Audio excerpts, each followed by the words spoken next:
Good morning, Raptor Freaks. Lexiot's here. It's Thursday Think Tank, and today we're talking about that whole world champion moniker that has been so much in the world of basketball and talking about things. It's funny that a track star brought this whole conversation up. A USA track star that said it. He got such derision from people for saying it. A lot of the old head NBA guys got their feelings hurt by what he said. But the more he said it, the more it's rang true since. That's what I'm saying. And now he actually does have an ally from the NBA world that agrees with him, and that is Giannis. Giannis Antetokounmpo coming out and saying, I wish I had spoken up sooner that I agree with this guy. I don't even remember his name, the sprinter for USA, saying this stuff. He agrees with him. Giannis Antetokounmpo. This man is awesome. The more and more I'm hearing about Giannis, the more I'm like, I really like Giannis in some ways. One of the other things he said recently is he doesn't work out with any of the other players in the summer because he doesn't trust them. He doesn't want to be around his enemies. And he feels like if he works out with his enemies, he'll lose his edge and competitiveness against them when he plays during the season. What is that's amazing? Milwaukee Bucks. Y'all need to realize you got a real one, a throwback, a guy who has his priorities straight, and I appreciate him. Now he's also saying stuff like, well, maybe I won't stay in Milwaukee because the team is not staying in line with their will to win like mine. And that's very interesting. He didn't start this talk up until they made the coaches switch from Budenholzer to Adrian Griffin. So there could be some weirdness going on where Giannis is sensing the changes of the Milwaukee Bucks and that he doesn't like the direction they're going in. And that's why he's already alluding to the fact that if they aren't trying to win or do what they're supposed to do to try and win championships, he wants to leave. So very interesting stuff. I have more respect for Giannis for standing up for that track star and holding up what he's saying. Because listen, I really do believe that we've got to start distinguishing champions correctly. If you are the champion of the N.B.A, which is the league in Australia, you are the NBL champion. If you are the champion of the German league, you are the German league champion. If you are the champion of the Brazilian basketball league, like Bruno Cabaco, then you are the Brazilian champion. If you are the champion of the N.B.A, you are the N.B.A champion. These are leagues, and they're called leagues. So they should be called that champion, N.B.A champion, NBL champion. That's the way to do it. Now, if you involve FIBA teams from around the world, like the FIBA World Cup that just ended recently, then that is world championship kind of competition. That when you win that and you are the champion, you become the world champion. I get it. Some people will say, well, that doesn't mean that team's the best team in the world and the champion of the world, because if they played certain teams, they'd probably lose. Maybe. We don't know for sure. You can't say for sure that Team Germany wouldn't beat Denver Nuggets. We don't know. We absolutely do not know. And in some ways, I would like to see it just to shut the debate up.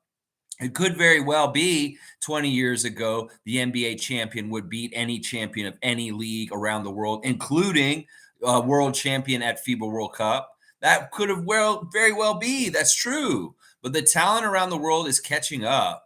And the moniker of N.B.A world champion just doesn't fit anymore. And it's very true. It's so true. So that's what I'm saying. You got to just label things correctly. If you win a FIBA tournament like the Olympics or the FIBA World Cup, you get the right to say world champion. The world champion before was Spain. Spain was world champion when we entered this FIBA World Cup. Well, they got beaten during this tournament and other teams did better, and they became higher in that whole elevation of the world champions. So Germany, to me, truly is the world championship team right now, because they're a country and they played other countries in the world. And they didn't just play countries in Europe. They didn't just play countries in the Americas. They played countries from all around the world, Africa, Asia, Australia. And that's the world. So in some ways, you want to make this just simple and understanding that if world countries are involved in the competition, then this is a championship for the world. Does it make sense? Y'all are going to say, oh, well, most of the good players play in the NBA, and the NBA is the best players in the whole entire world, so that should be the world championship. Bullshit. Bullshit. Because it's all North American centric. And really, without the Raptors, this is not an international league. You cannot say the NBA is an international league because all the teams are based in the United States, except for one that's based in Toronto. So I don't get this. Y'all gonna fight this. NBA purists, NBA people, they're like, oh no, the NBA is the best in the world. They're the world champions no matter what. That's bullshit. That is bullshit. And you may think that in your country with your own self-centered bullshit around America, but it's not the truth. At this point, the world is caught up overall around the world. Australia, Germany, Canada, Spain, and France were always there. We have good teams around the world. And until Adam Silver and the powers that be put a tournament together where the team of Germany can play the team Denver Nuggets, and then we can decide it, then I'm not going to concede it. If y'all can get your team together and y'all will meet Dennis Schroeder, Daniel Tice, the Wagner brothers, and play them and beat them, then I will say, okay, yeah, you're the world champions. You beat the world champions. But we don't get that game. So there's no way of saying that. So there's a different thing between how international FIBA play was amateur basketball and then the leagues are all pro basketball. Pro basketball in some ways is not international play because those pro leagues are contained within countries quite often or regions or continents, and they're not worldwide.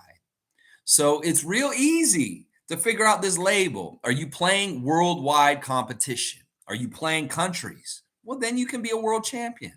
But if you're playing in a league and you play within the confines of that league, well, you're the champion of that league. I don't know why I have to spell this out to people. In some ways, it's right to denounce this saying world champions on this for the Raptors. In some ways, the Raptors weren't world champions. They were NBA champions. And I will say that. So just a little bit more on this. It seems like it's such a crazy debate. How do y'all feel about it in the think tank? Let me know about your opinions about the moniker world champions and who you truly think are the world champions currently right now of the world. And you can tell me whatever, and we'll debate it. We'll see what you're saying. So Trevor J's first in. Good morning, Raptors family. He's got me, Masai, Pascal, Dennis, OG. That looks like a cool new OG emote. Yaka Pirtle, Scotty, and the Raptor head, and Monique. Very nice to see that lineup, Trevor J. And good morning to you. He's saying, do not burn down your bridges because one day you might want it again. So don't be ungrateful to one who wants to take care of you. Someone who take care of you. Excuse me. My juice is still coming. All right, let's see. So don't be so ungrateful to someone who once took care of you. Yeah, you know what? In some ways, bridges do need to be burned, though. I'm not gonna lie. I'm not gonna tell everybody don't burn your bridges because honestly, it's healthy to burn your bridges with toxic people that just don't need to be around you. And it's hard to determine that sometimes. So I'm not gonna agree with this completely, Trevor. There are wise ways to burn bridges and ways that will make your life better. Just trust me. There's some people that shouldn't be in your lives. And even if you think there's somebody you may need down the road, sometimes it's better to just cut your losses and get them out of your life. So in some ways, I'll piggyback on your words of wisdom by saying, I won't totally agree with this because burning bridges is healthy. Let's just put it that way. Tom Duke's saying, is it safe? Is it safe to come in? I should have punted that fella yesterday before you got to him. I like keeping bridges open if possible. You know, it is good if there's just slight agreements or something like that. Sure. But you've got to understand there are toxic people out there.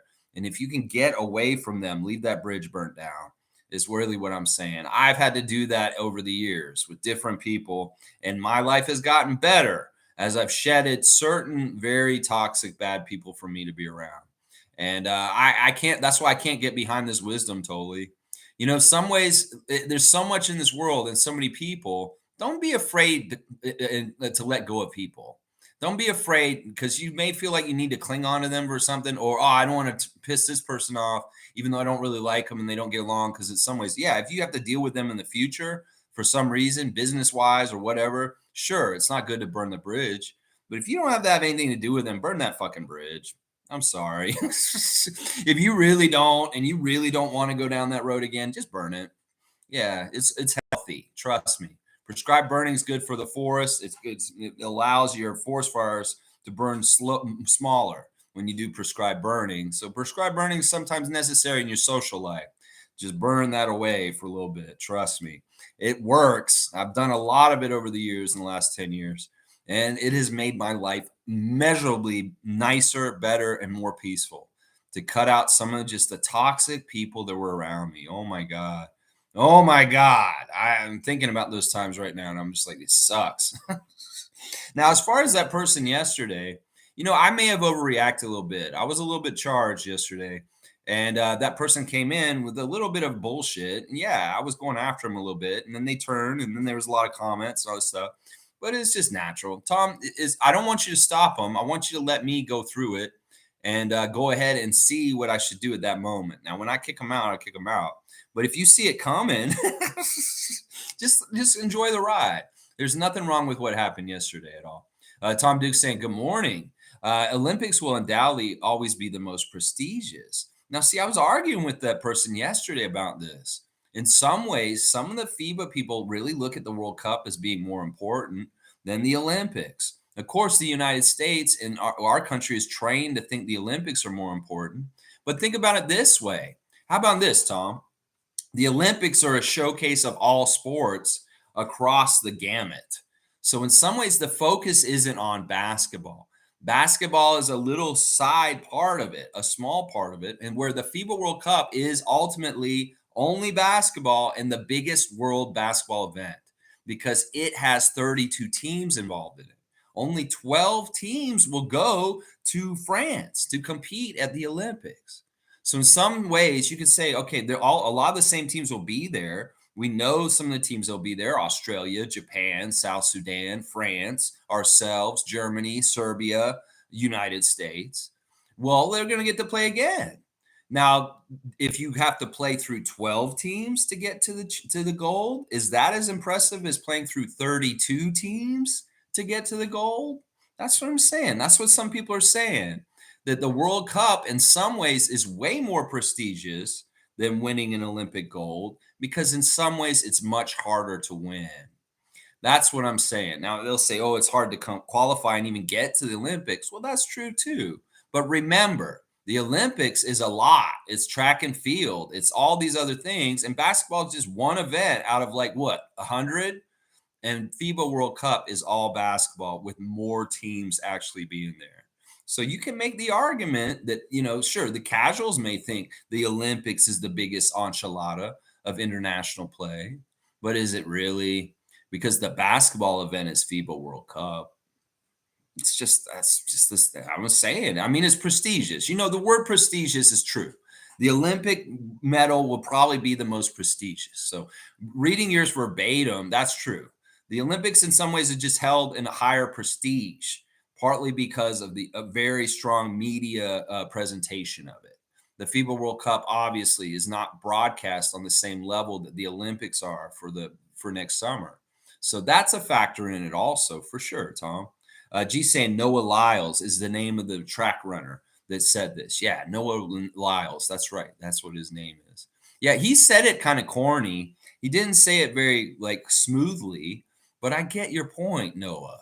And I agree with you. I'm on your side. I'm not like these other people that are kind of poo-pooing you, telling you you're crazy. No, he knows. He's done international competition. He understands what it takes to be a world champion in track and where you get that moniker. And it doesn't happen on college university campuses in the United States in the NCAA. No, you're not a world champion if you're a track and field champion in the NCAA.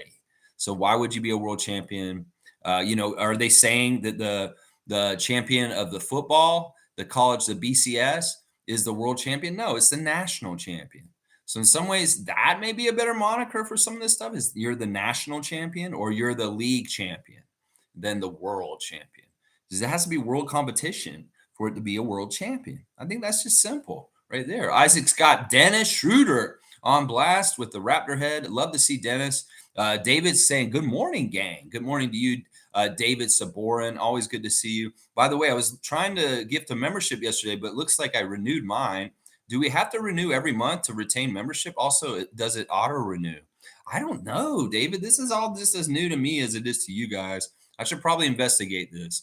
I don't think it auto renews. I think it gives you the option of whether you want to renew or not, or cancel your membership. Listen, it's up to y'all. I appreciate the support from you guys. If you want to support my channel, I won't tell you no, but it's going to be up to you guys every month whether you want to continue or not. But it does keep track of how long you've been a member. And if you want bragging rights to be like a long, long time member, you'll get better badges down the road, apparently. And there may be other things that Tom and I unlock to give people that have long-standing membership for people like that. So there may be some rewards for doing it down the road. But I know I saw you redid yours, and I thought you were saying you wanted to give it to Nuggets fan. I know what you were trying to do there. Well, I appreciate that sentiment of you trying to do that. In some ways, it's new to me too. So just mess with it and see what you get out of it, and we'll just go from there. But yeah, also another thing I got to tell you guys right now. This is very interesting, a development. Sometimes I feel like my life is like a Larry David, Jerry Seinfeld kind of storyline. You know what I'm talking about? The writing for Seinfeld or Curb Your Enthusiasm can be very ingenious about mundane, weird situations that Larry David would get into, or Jerry Seinfeld. Well, I've had one of these situations, and it has to do with our WNBA Fantasy League. I'm going to tell you guys something right now that may be shocking. Something that when I found out earlier this week, I was like, whoa, I feel so rotten and bad because I did not realize this was the truth. Well, you know that we just finished our WNBA Fantasy League, and MK beat David in the finals. Well, I got in contact with MK and I said, MK, how do you want me to send your Nick Nurse whistle? Would you like me to sign it? And where do I send it to? Well, MK told me, first of all, Meredith, his name is Meredith, is a man. MK is not a woman. He is a man named Meredith. And I was shocked. I was like, whoa, because on his Facebook picture, there's a couple in the picture, a man and a woman. So I just figured the woman in the picture was him. But no, it's him. He's a UPS driver in Ottawa. And I'm going to have to send him the whistle. So I found out today or earlier this week that Meredith is actually male. And Meredith was very excited. Everything we said about Meredith winning is the same. It's just that we didn't realize the gender. And that's one of the weirdest things about doing this channel. He said basically, don't feel bad about thinking I was female because everybody thinks that. Think about his name is Meredith. And it's just that kind of way. I mean, my name, I got confused for being a female also at times when I was younger because there's women named Lexi. So that's happened to me at times too. So I totally get it. But he wasn't upset about it. It wasn't a diss to him. And I think that shows a lot about like people being like, it's not a diss to be called a woman. It's not a diss to be like told like, oh, you're, this or that. It shouldn't be. It never should have been like that. So this is awesome. Meredith is actually male and he's a driver for UPS, and we're going to send him his whistle next week. And I apologize once again, Meredith, for just assuming that you were female. But yeah, that's the truth. That's the truth of the situation. And it was kind of like a Larry David storyline on Curb Your Enthusiasm. Dun, dun, dun, dun, dun, dun, dun, dun. We love you, Meredith, and thank you for watching the show later after your shift. He watches it later. He's not here live because he watches diligently. Almost every day he's watching this.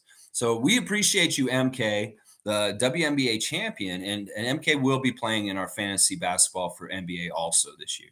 So yeah, there you go. That's the truth of it. Meredith is male, and I was wrong. I think they actually tried to tell me that at one point, but I didn't. I read over it wrong or something in the comments. So just wanted to clarify that. I guess this is kind of important business to do right there. Top of Top saying, did you hear about Kevin Porter? Seems there is more babies in Houston than in Toronto, right, Fred? Apparently Houston is trying to trade Porter now and have to attach picks. Have fun with all that. Top of Top. A little gleeful about the dumpster fire of Houston. Listen, I knew those youngsters down there are idiots. He's not the only one. They traded one of them away already. Josh Christopher is the other one. Kevin Porter Jr., definitely a knucklehead. It kind of makes me disgusted that in this situation, Houston's not first reaction is just cut him and kick him out of the league. No, they want to still use him as an asset to get something for him. You should be ashamed, Ime Udoka, and the ownership of the Rockets. You should make an example of him right now. What does that say about y'all? That y'all don't care about certain things about character when you draft youngsters? That you get getting these knuckleheads down there? You know, in some ways, you encourage that by overlooking bad character in young players. There's good character young players out there that deserve those spots more than these talented guys that are awful. And you know what? Y'all should have cut him yesterday with no pay right away. I don't care if y'all have a loss of an asset with Kevin Porter Jr. for just cutting him. Putting it out there that you're trying to trade him now at this point, you just look bad for it. And really, it's not a good look. So yeah, Rockets, dumpster fire. Kevin Porter Jr. is a dumpster fire, obviously. And y'all's handling and reaction to him, what he did, is a dumpster fire in itself. So yeah, Rockets, yeah, you're messed up. And you're right, Fred. How are you going to feel about this, Fred? Speaking of Fred, look at this. I got this calendar. I get this every year.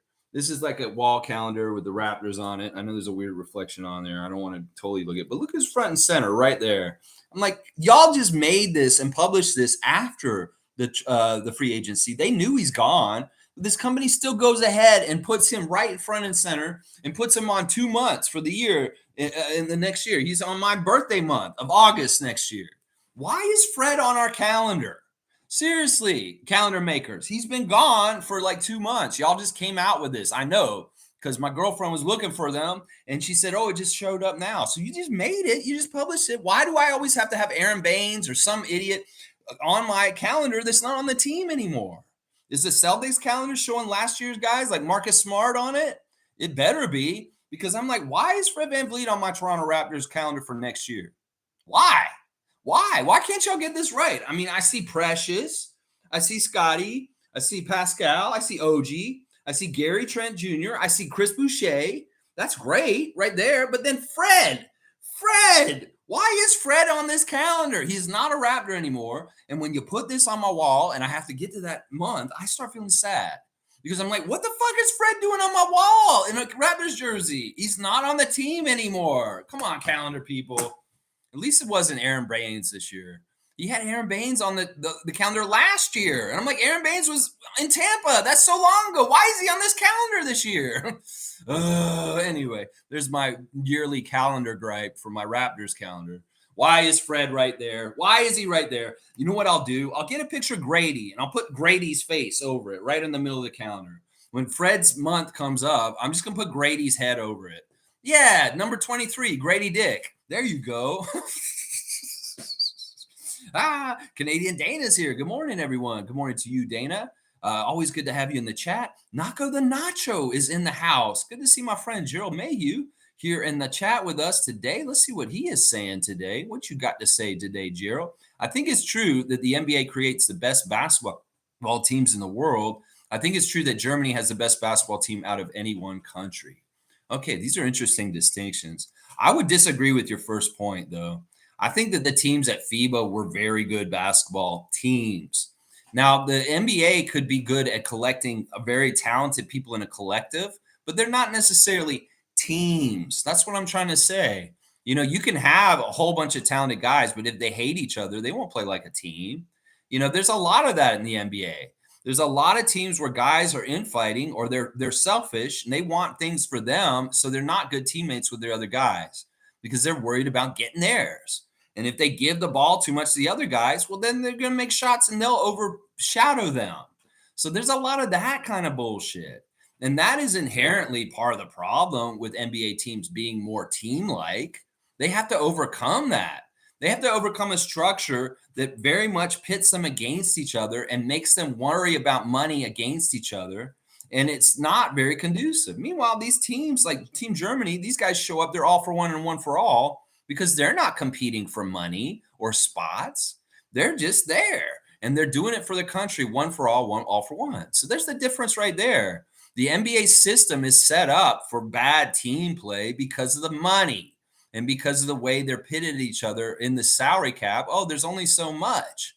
Well, they want to get as much as they want. Why would they pass it to their teammates? and make them look good. That's why there's selfishness and isolation pay, because of that money, Luka Doncic. That's right. So I can't agree with this, Gerald. At least the first part. They're not the best basketball teams because they don't play as teams. They may have the best talent, they may have the best players in the world collected in the league, but I wouldn't say that the teams are better than the Italian league teams or some of the other leagues around the world. Those teams play more like teams. And that is the difference right there. Monique is saying, good morning, Raptor Freak family. Good morning to the super fan, Monique Lawrence. That's right. Fiercey saying, morning, fam. Happy Thursday. I had asked you that question 2 weeks ago out of sheer curiosity, and now it's a trending topic. The odds in my book, world equals either Olympics or FIBA. Yeah. Yeah, you got to think about where they're winning the thing and what is the title? FIBA World Cup.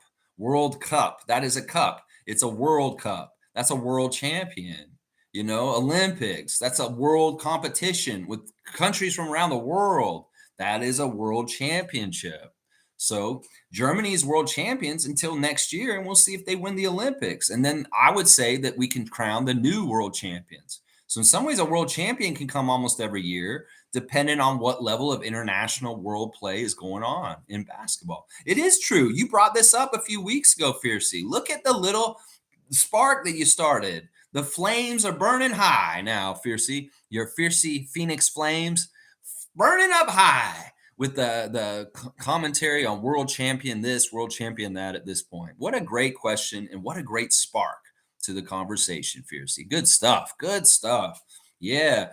G saying, the claim is Denver Nuggets the best team in the world. Then what team would Joker and Jamal play with if there was a world tournament and Serbia and Canada were in it? You see, that's what I'm saying. We kind of want to see this next year. Nikola Jokic was at the celebration for the Serbian team when they returned to Serbia. He was there with the players. In some ways, to me, that foreshadows that he may show up for the Olympics next year and wear that Serbian jersey. That's a good thing, honestly. And we know Jamal Murray is very likely to come and play for Canada next year, too. That's what I'm saying. I said this week already. The two best players on the N.B.A. champion is Jokic and Jamal Murray, two guys who are not American. So in some ways, the United States can't say they're the world champion right now. They got beat. They got beat by a couple teams. They got beat by us. They can't even say they're the champion of North America right now. I made that distinction this week also. If you're going to say there's a champion of the Americas, we'll include South America too, because they were involved in our qualifier also. We are the champions of North America and the Americas.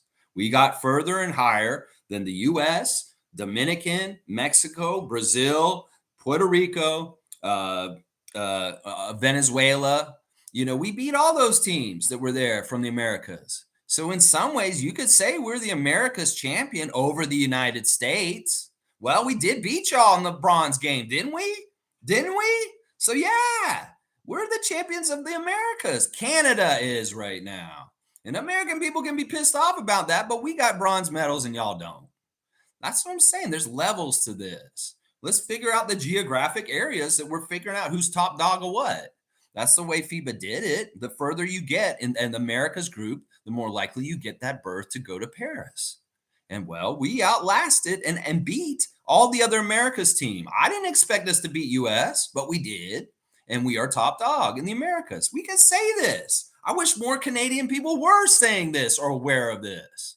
That at this very present time, Canada is number one top dog in the Americas, in the world, in FIBA basketball.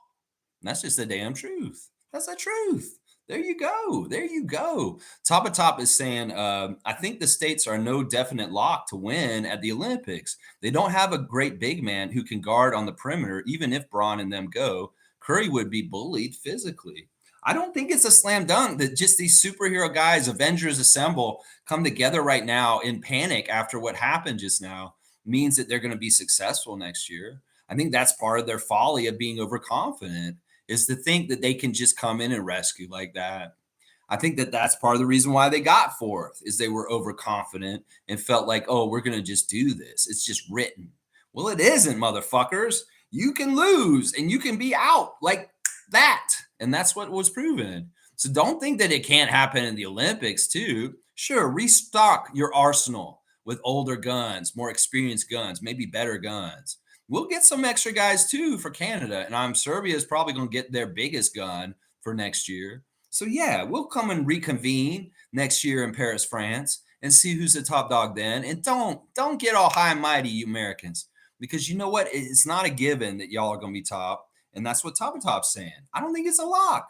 I don't think it is either. Just like Top's saying, y'all aren't a lock. Y'all have work to do. You going to get these things? You have to work hard to get them, because all the other countries are working hard to get them. And you have to do the work too. You can't just be like, "Oh, I'm so good, I can coast in and just win at the last minute."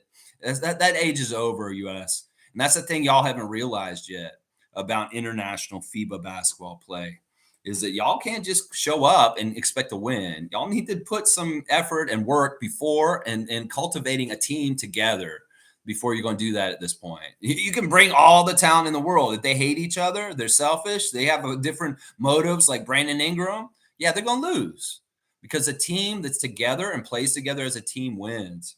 You know, something I forget to talk about, I want to talk about right now, is Jordi Fernandez's philosophy for players who are off the ball. I read about this when I was studying the coaches for the possible vacancy for the Raptors, and I was reading about it. Jordi believes in this whole idea that the people that do not have the ball, the four other people on the court, it matters where they're standing and where they're moving. In fact, he wrote a dissertation, like a major paper, about the placement and what the players that are off the ball and not doing the ball, how that is motion that needs to be utilized and not wasted. That too often in the NBA, there's so much standing around if you don't have the ball, watching somebody do something in isolation.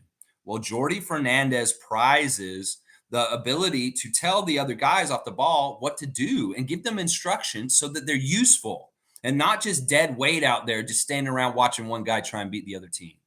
So I love that about Jordy, and I know Darko's the same way. It makes sense. There's waste on courts when there is isolation individual play and one dude is trying to beat the other team by himself. You have four guys just wasting their time out there standing around. So why not get the most efficient, best out of your team by utilizing all five players? And that's the secret to good international FIBA basketball teams. They always have something going on with everybody on the court, moving somewhere, going somewhere, and they all have a purpose. They're not just kind of like hanging out like loose cannons, like, oh, he's going to go do that. Well, I'm going to do this. No, they know what they're doing. They're working in syncopation, and they're actually doing things to line up to get success.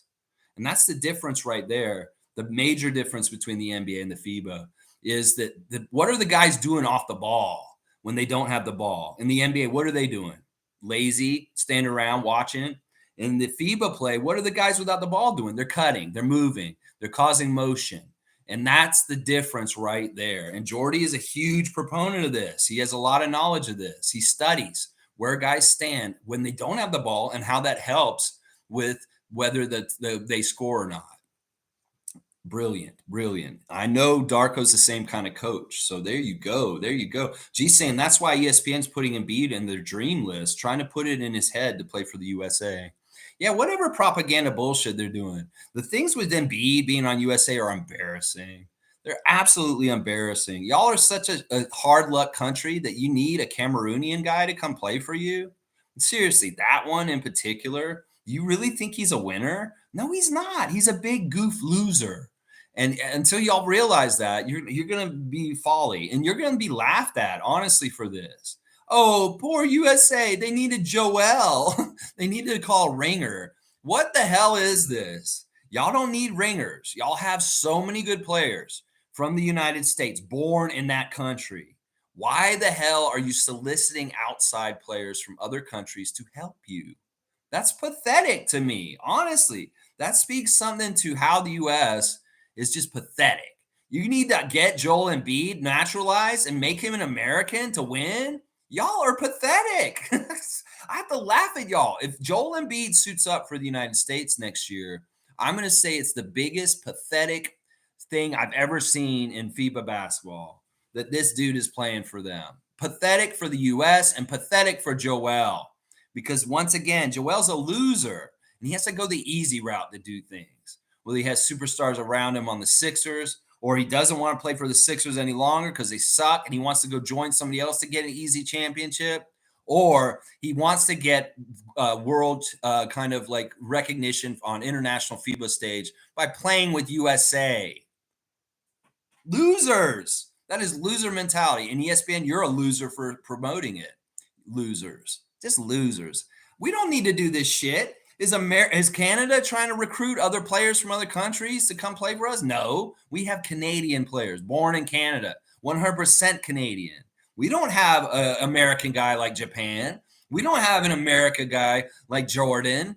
No, and America wants to go get other guys from other countries. You're pathetic, United States, Joel Embiid. So stupid.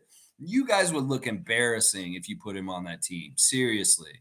It's much better for you to get Bam out of bio. Get all these other guys. You guys are saying Anthony Davis. These are Americans. Go get those guys. You want to get Big Bum Embiid? Okay. Well, I'll laugh at you and tell you that you guys needed a ringer. and the funny thing is he's a loser ringer out of all the ringers you could have got. You're going to get a loser. You'd be better off naturalizing Nikola Jokic and making him American so you can beat Serbia than getting Joel.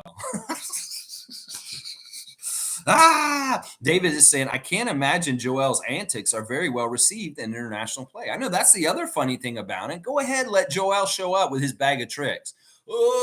And falling over and whining. Yeah, that'll go real well over with the FIBA officials. They'll probably be like, I hate this big bitch. I'm going to give him all calls against him. Instead, the opposite of what he's treated. His head might explode. You'd be like, what, you not going to feed the baby Embiid, and make me happy for everything you call? No, we don't give a shit. We're not the N.B.A, motherfucker. We don't give a shit who you are. Be crying, running down the hall. Just like at the Scotiabank Arena. That motherfucker. Yeah. Alan Tam saying, bam, son. Team Canada, baby. That's right, Alan Tam. Bam, bam, bam. Team Canada. Bronze. Yeah, what you got, USA? That's right, what you got? I'll rub this in all fall. All fall. I'm going to be rubbing this in, USA. Y'all got beat by Canada. We're the champions of the Americas. That's right, bitch. Yeah. That's what happens when you have a Canadian American up here. I will cheer like I'm an American, but I am Canadian against y'all, motherfuckers. Yeah. Chev don't like me right now. I'll talk trash about America. This may be where we divide, N.B.A. Chev and I. We love the Raptors. We're totally on the same page with the Raptors, but he's USA and I'm Canada. Woo, we can talk some trash about that. Yeah. Oh, just bring it. Team Canada is here to stay, and we're going to be messing people up. That's right, SGA. Yeah. Oh, so good. All right, Randolph's here. Good morning, beloved Raptor freaks. Most informative gang. Blessings on all you amazing people. I think that until they bring a world tournament, the winners are only winners of that tournament. I like that. But World Cup, Randolph, that is world champions. If it's World Cup, it's just world champions. I would love to see a tournament with the NBL champion, the N.B.A. champion, EuroLeague champion, and the world champion Germany. A little four tournament, maybe get the best teams from each region that they have, the Asia region, the Africa region, the Americas region, Europe, and play in an 8-team tournament to really determine who the creme de la creme top team in the world is. Sure. If we could see Denver play Team Germany, that'd be fantastic. Who knows who would win, though? I mean, I don't know for sure if Denver would win that. They're pretty damn good. It'd be very interesting, and it may tell people something, but maybe only for that year. It could very well be if you played the N.B.A. champion against the world champion of FIBA every year, it may be a different outcome every year. Maybe some years the N.B.A. does beat them. Maybe some years the FIBA team wins. But I wouldn't say that one team's going to for sure win every single time. And maybe that is interesting and more drama, another whole level of excellence and world champion determination in the world of basketball globally. That would be cool. I'm all about it. Adam Silver, put that money down and make it, motherfucker. Yeah. Blessings to you, Randolph, the Phillips family, and all your friends and everyone around you, sir. Thank you for being here. G saying, I hardly doubt Embiid and AD will either make it to the Olympics or want to play through the physicality and potentially injure themselves. This is another great point by G. These guys are a little bit glass. And they may get beat up and they'll be like, oh my gosh, it could be that they're hurt by the end of the season anyway. And they're hurt next summer anyway, before they even go near there. Yeah, I would worry about this. I would worry about this. And it's a good point by G. Most saying OG attended Steph Curry's mini camp in Las Vegas. Yes, we're seeing clips of OG with Trae Young and Steph Curry and Seth Curry doing dribbling drills and doing all kinds of stuff. And Chev has a piece out commending OG for working with the Currys and doing that, because he's like saying you got to work with the best to get to the best. Hey, I don't have any problem with it. In some ways, it's going against what I said about Giannis earlier, and I get it. In some ways, I appreciate Giannis's stance on this more than OG showing up and being there. But in some ways, also, it's good to see him getting workouts with these guys. That in some ways, it's also good for the level of excellence for the Raptors, because he's perceived as on the level with Steph Curry and Trae Young as far as in those posts. OG Anunoby, another name in there. It's not very wrong to have him around superstar names in common that will elevate his perception of where he is in the league. So I like that. I like that he's there with them, and he looks good in the clips. You know, we don't see OG a whole lot during the summer, and when we do, it's fun to see him. So yeah, that. Thank you, Monique, for bringing that up. Top of Top saying, if Scotty isn't able to handle point guard duties, if given the starting spot, who takes the backup point guard role out of Malachi, Marquise, Javon, Doughton, or do Tremont Waters or Derek Walton Jr. bust through? Derek Walton Jr., I don't even know who that is. These guys must be on the 905. Those 905 guys ain't going nowhere. And there is news we've got to talk about this morning. Jeffrey Doughton Jr. was traded yesterday, guys. But don't get a panic, because I have to explain this to you. He has rights on two different levels. He has rights in the NBA and rights in the G League. And while we didn't actually have his rights in the G League this year, he's got the Lakeland Magic have the rights to Jeff Doughton Jr. this year, but they traded his rights to the Delaware Bluecoats, which is the Sixers G League team, for Mac McClung. Now, they're saying that this move was done to help the young Mac McClung, the slam dunk competitor, to get a spot on the Magic. The Magic actually have a roster spot in the league for him. So he's going there. It's really a move done for Mac. Now, the thing that goes for Jeff is this. Jeffrey will not be on our 905. We do not have the rights to him in the G League. If he is cut by the Raptors in training camp and not on the Raptors' real roster, he will go to the Delaware Bluecoats and play for their G League team. So I've heard rumblings that Otto Porter is going to get cut and Jeffrey Doughton Jr. will get his spot. So if that happens, Jeffrey's a Raptor this year.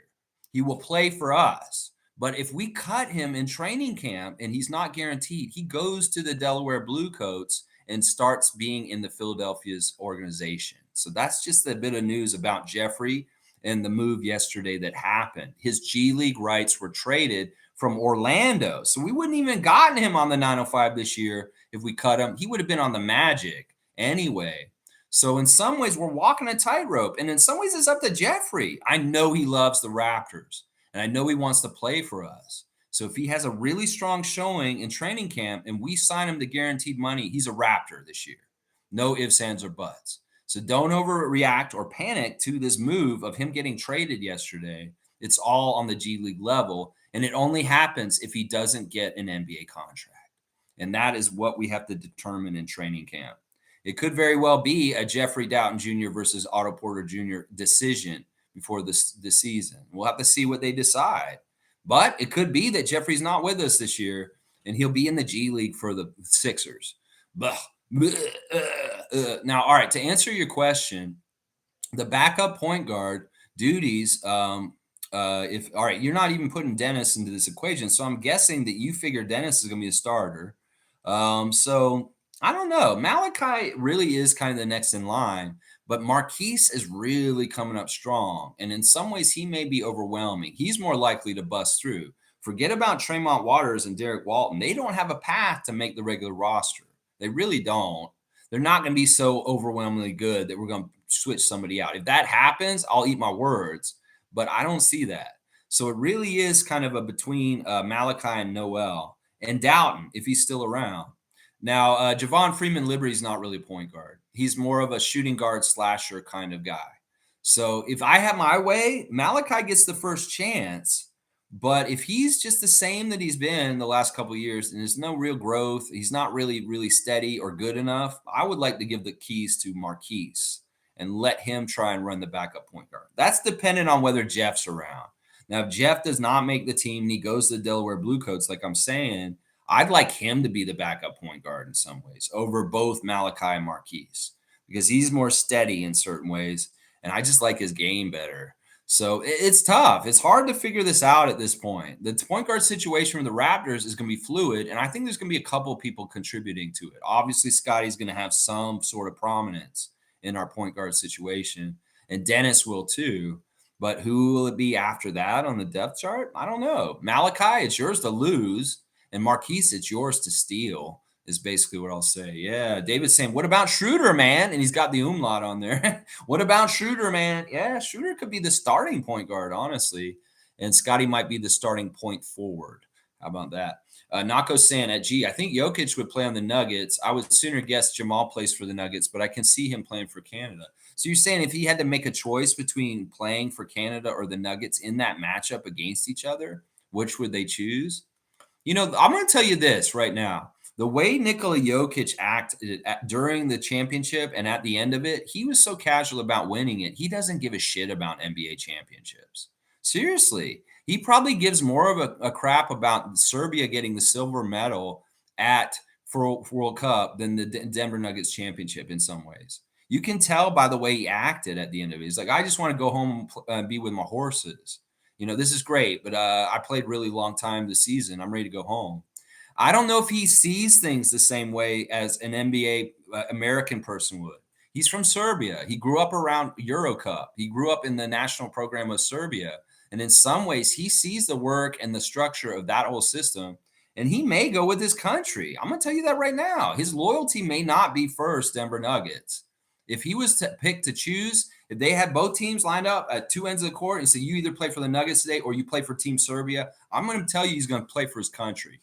I'm going to tell you that right now. I don't mean to hurt Denver Nuggets fans' feelings or anything like that. I'm just saying there's different kinds of levels of loyalty. Now, Jamal, I don't know. It seems like maybe he picked country over a team, but he may not. He may pick Denver. I don't know. In some ways, we'd be like, what the hell, Jamal? You're not going to pick Canada? What is this? Come on, Jamal, pick Canada. You can pick Denver Nuggets? What? That's an interesting thought exercise.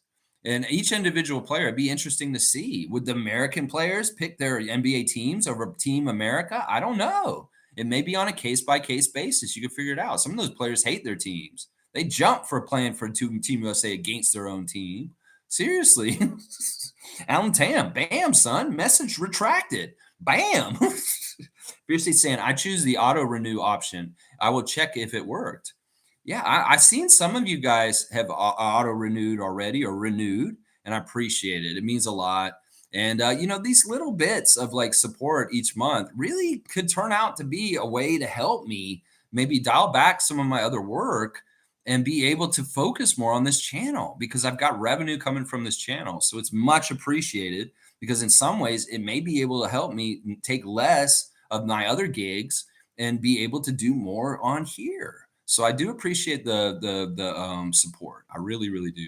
Trevor's saying I have many arguments over the years saying that why the NBA and baseball can't call themselves world champions. Many people hit me over the years of saying they are not world champions.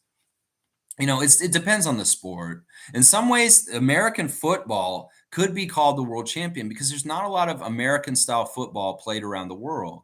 So is there plays? I mean, it's still the NFL champion.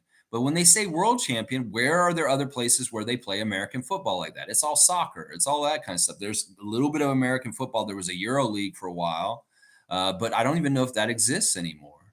So in some ways, you got to take it a case by case basis. For the longest time, baseball really was the most prominent in the MLB and other places, but that's not the case anymore. In Asia, there's a lot of really good baseball leagues. And you would wonder if the World Series champion would do well against like the Japanese champion or, stuff like that. So it's a very interesting kind of debates what world champion should mean in the world of sports and where the world champion should be found.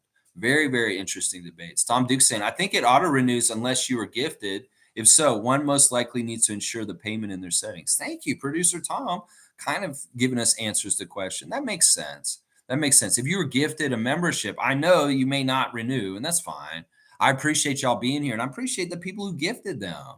It's going to be what it is. In some ways, I don't have expectations for how this is all going to work, but if it helps me, like I said just now, it does help. Alan's saying, as long as SGA, and I did figure out the payment schedules, and I am getting the money, so it's not held up, and YouTube's keeping it at this point. So I have been paid by YouTube since we've set up monetization on here. So that if that was a concern, it was for a little bit, but I got it all sorted out and fixed, and they have literally paid me twice already. And it's been a huge, different kind of thing. It's kind of weird to make money off this channel and actually supplement part of my income partly from doing this work. It feels good, honestly, because it has been a lot of work, what I've been doing here. So let's see. Alan's saying, as long as SGA, Murray, Wiggins, Olynyk, Brooks, Powell, Dort, Barrett, Alexander Walker, Mathurin, Nebhard, and Lyles, extras of their injuries, or etc., Miller, Sharp, and Eddie, Team Canada can win. See, Alan Tam, bam, son. He really has a very, very distinctive roster for Canada that he wants out there. And it's very N.B.A., that's for sure. I like some of these players being added. I do, Alan. But I still think that it's important to show loyalty to the FIBA guys that aren't NBA players that have stuck with Team Canada all the way through. And they deserve that chance to medal at the Olympics also. People like Melvin Ejim. So, it's tough. Rowan Barrett has some tough decisions on his hands. And on the Fan 590 in different places this week, he said that it is going to be some change. Yeah, sure. You can probably expect Jamal Murray showing up next year, but don't expect too much overall change. And really, the best way to deal with this is, like I said, a training camp. You bring Team Canada guys, invite them in, like 20 of them, and you cut that roster down to the Olympic roster of like 14. And then maybe right before the tournament happens, you make 2 more cuts, and it's a roster of 12, whatever the required amount is for the Olympics. So I think that's the best way to do it. Make them compete to get to that spot, and then you can have the absolute best Team Canada. Now, do you invite all of those guys there? Maybe, if you can, but some of them may not be able to be there for contract situations with the NBA. Some of them may not be able to be there because of injury. So we'll just have to see who's available, Alan, who gets invited to Team Canada's training camp next summer, and who actually ends up making it. Guys that won at FIBA World Cup just now, they're going to get preference for sure, and they're going to get the first chance. MSJ saying, so I do think the Nuggets would beat Team Germany. So you do think they would? I mean, it's tough to say. It's tough to say. In some ways, part of it is that Germany has an inherent connection with each other from playing together since they were teenagers. Some of these men are 30s now, and they've been playing together for like 15 years. You know how that is when you build up connection. This is what we're trying to do with the Raptors. We want these guys to be more connected so they have eyes in the back of their head. They know where people are. That's why Germany was able to thread the needle with passes on the court so well, is because they really trust each other and know each other inside out. Now, the Nuggets, as a team in the NBA, may have some of the best connection of what I just described, but they're not on the same level as some of these FIBA teams that have been together for like decades. And that's the difference I'm trying to say. Now, part of it is Jokic is a FIBA player, and he plays as the anchor for their team in a FIBA kind of way. And that's part of the reason why the Nuggets won this year. So I don't know. We can't say for sure, MSJ, but you're putting your money on the Nuggets and Jokic if they did face each other. We don't know for sure. And so we can't say for sure. And that's the argument that they say in the States. It's like, well, the Nuggets would beat Team Germany, and that's why they're not world champions. Well, you can't prove that. There's no way to prove that. And until we see that game, we can't say that for sure. Now, if the Nuggets beat the Team Germany, does that make them world champions? Maybe. I would say that. Maybe. Why not? Team Tom Duke saying, MK has been celebrated for his femininity, should still be celebrated. Meredith is him. That's right. Siak him. Meredith him. That's right. When I found this out the other day, Tom, I felt so embarrassed, red in the face. And I was like, MK, I'm sorry. I apologize. I just assumed your name is Meredith. And he's like, it's okay, Lex. People do this to me all the time. He's so benevolent, so graceful, and just so understanding. In some ways, I feel like egg is on my face for portraying it in that way. But in some ways, I'm like, wow, amazing. And he really did love learning about the WNBA this year. He said he learned so much from the players. And once again, MK had never played really fantasy sports until this league. And he really got into it and really, really enjoyed it. So everything I said is true. But it actually is an interesting example of why gender doesn't matter. We thought about MK as a female this whole time, but he was actually male. Why, how can we apply this to how we look at the world in some ways and gender issues? Does it matter if you're male or female? No, because it didn't matter in this situation with MK. Really, seriously, it's very interesting stuff in some ways. G's saying OG is working on his handle. I've been wanting to see him as a shooting guard for this team, even a few games, as his 3-point shot is 40%, and top teams have one or both guards shooting in that range. Yeah. In some ways, though, OG's not totally essential for offense. In some as some ways, excuse me. We know that his defense is the baseline most important thing that he does. And the offense stuff is extra, but he's developing into a pretty good, consistent offensive player that maybe he should be more looked at as being offensive and stuff like that. Whatever it is, we want him to just continue on his path of improving and becoming a more well-rounded two-way player. And that's what he's doing. The offensive stuff's coming better and better. If Fred's gone this year, which he is, OG should be able to expand his role more. Just like Scotty is saying, Fred's gone. Some of us are going to have to get better, and OG is definitely one of them. So OG may be more dependent on for clutch stuff. First of all, we know he can be clutch. We've seen it in the bubble against Boston. So he may be more dependent on at the end of games to hit big shots for us to win, where Fred might have been there in the past.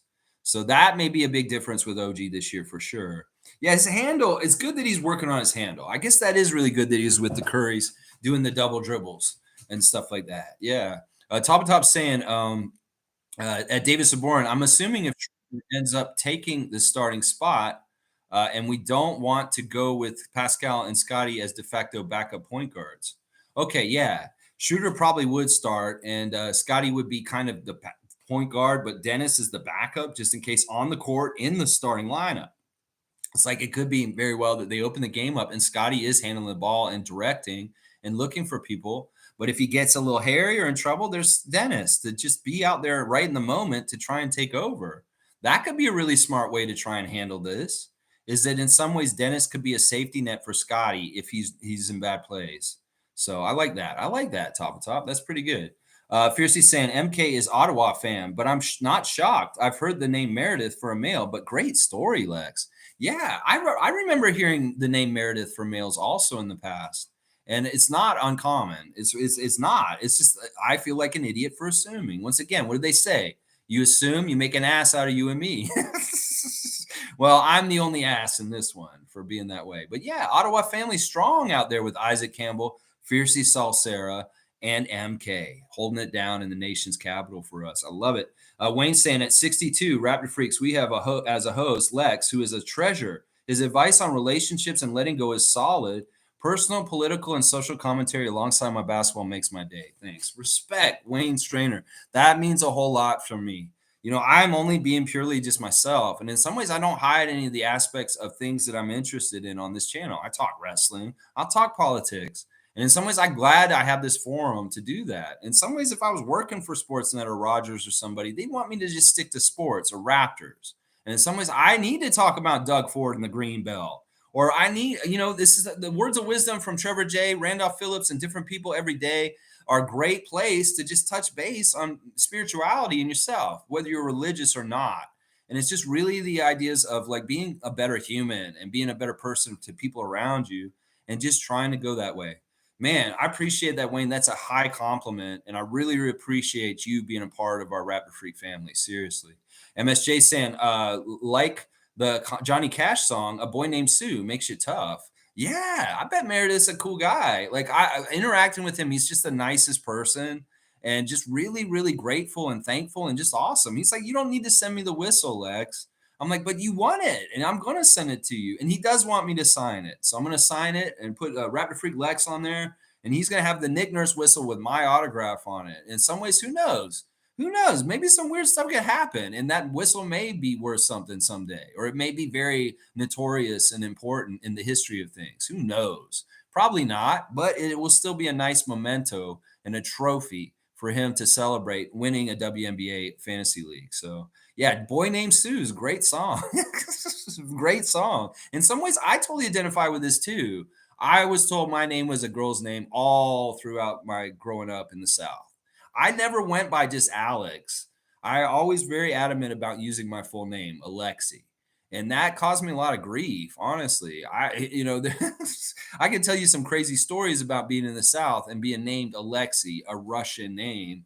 It was very, very interesting growing up. The bullying that I got for having that name was very interesting. It's a part of what shaped me to be who I am today and not be standing up for the little guy. It's because some of the shit that I went through. Yeah. Monique saying David Aldridge believes Scotty Barnes could have a breakout season and become a superstar. Yeah, I read that about David Aldridge. Very, very long time, great NBA expert. He's had his times where he's been, I'm like, what are you talking about, David Aldridge? But for the most part, he's somebody I very much trusted and liked and respected throughout his long, long career around the NBA. I like that he's pointing this out and putting this a little bit on blast because people do need to notice this is the third year of Scotty Barnes about to start. And if he is going to make some leaps, this year is very much possible where it's going to happen. He is a superstar. I know he is, and he's going to blossom. And I hope that David Aldridge is right. So keep an eye on him. He's saying because Fred's gone, that the room is open for Scotty to blossom and take more of a role this year. And he's exactly right. So let's see how much David Aldridge is right, and let's see how much Scotty takes that brass ring and runs with it and becomes an NBA superstar this year. I've seen him doing the dunks at OVO Center this week in his Instagram stories, and I keep speculating he might be doing the dunk contest this year. That'll be very interesting if Scotty throws his name into that ring and says, I want to do the dunk contest this year. It could make or break him as a superstar in this league.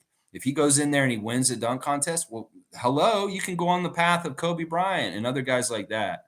So do it, Scott. I dare you. Be in the dunk contest this year. It seems like you could win it. Seriously, you got some crazy athleticism. And if you do things a certain way, you have a little flash, maybe a little bit of a gimmick dunk, you could become a part of NBA history just like Vince Carter. So you go ahead. I'm not against you doing the dunk contest, Scott. I am not. G saying, unfortunately, I see a team like the Knicks doing this trade with Porter to grab those picks since they lost one because of the Brunson fiasco. Yeah, this is messed up. This is somewhere where the NBA needs to watch out. Because listen, y'all are woke and left and all kinds of political justice, social justice warriors in different ways, but this is a real blind spot for y'all. Violence against women.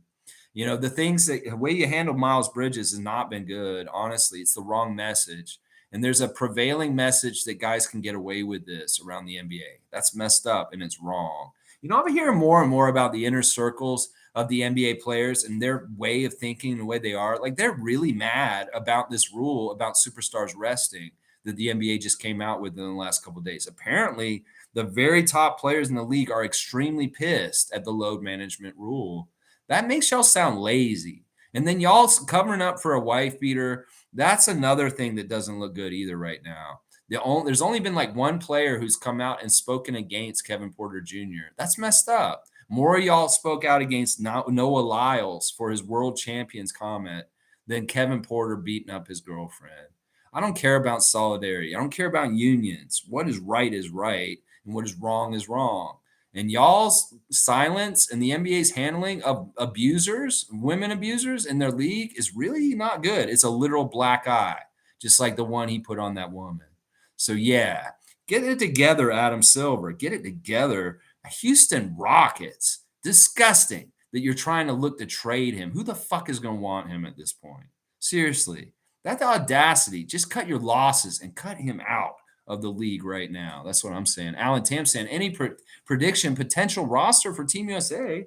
Well, listen, I don't know. They have a lot to choose from, Alan Tam. They have a lot of different strategies they could choose to build their next roster for the Olympics. I don't care. Show up with whoever you got, USA. We'll take them on in a fair, honest way, and we'll try and beat y'all. And in some ways, listen, don't just expect to beat us because we're badass too. And you are not going to be able to beat Canada like it's a pushover anymore. It's just that times have changed. We're catching up, and we're just as good as y'all. We really are. Canada's just as good as U.S. We've proven it at the FIBA World Cup. So whoever they want to show up, LeBron, Steph Curry, Jason Tatum, I don't give a shit. We will face them face to face, and we will try and beat their ass no matter what. MSJ saying Kevin Porter Jr. should go through the court process, keep him on ice, and as it is rather obvious he is a criminal, get rid of him the moment he's convicted. There is the presumption of innocence to be respected. Yeah, I mean, I get that, but in some ways, they don't need to wait for a court appeal. This is a business.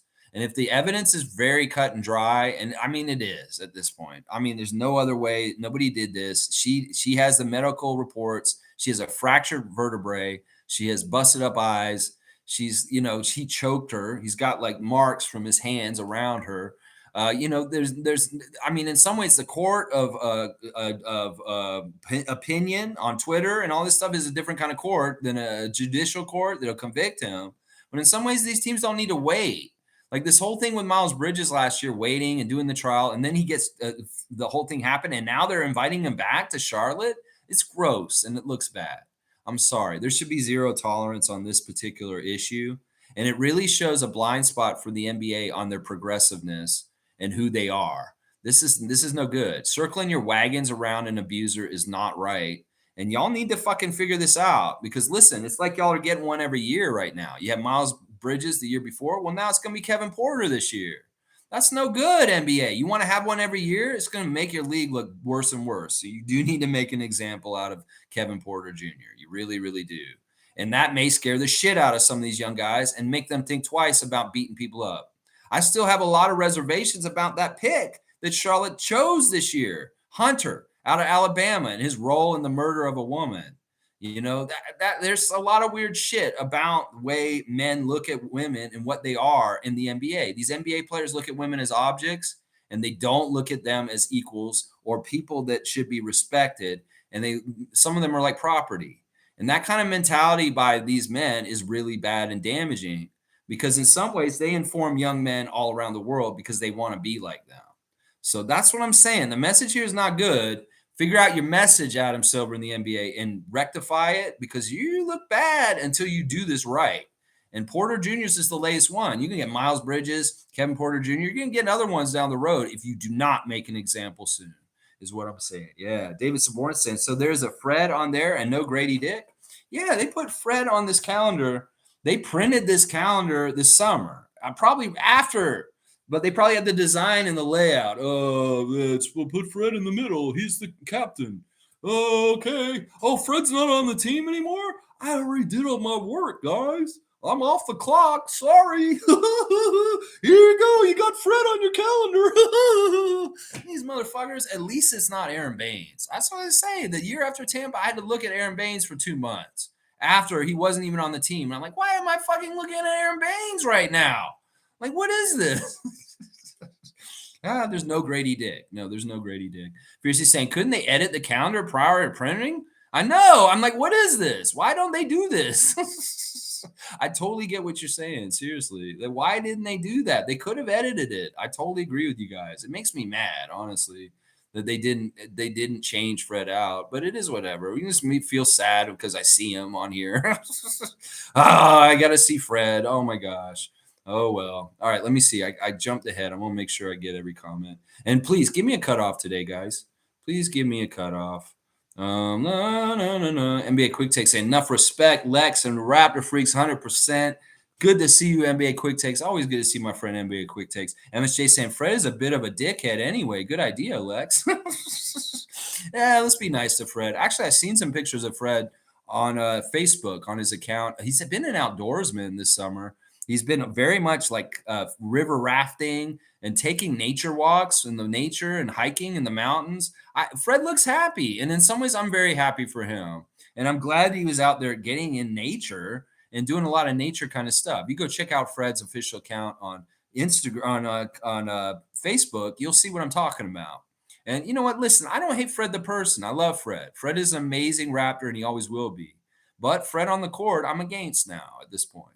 But I love the dude. I really do still really very much love Mr. Van Vliet. So I'm not upset with him or mad. I'm mad at the calendar company for making me remember Fred's not on our team anymore. Oh, my gosh. David's saying the NBA is more like the Harlem Globetrotters than anything. And Alan Tam's looking at that comment like that. I mean, in some ways, it is kind of farcical. And I've said that. In some ways, they try and book it like WWE. They want a book who's going to win the matchups. And when it goes against script, they get pissed. Seriously, they do. They really want certain teams to beat other teams on certain nights for sure. And we know Ed Malloy and those guys will help kind of steer it towards that. But what if the plan doesn't go according to plan? Because the Raptors are just so badass. They buck the system. They beat the refs and the other team. They get mad about this because they do try and book this league like WWE. They want to have certain people winning and certain people losing, and they try and influence that. They definitely do.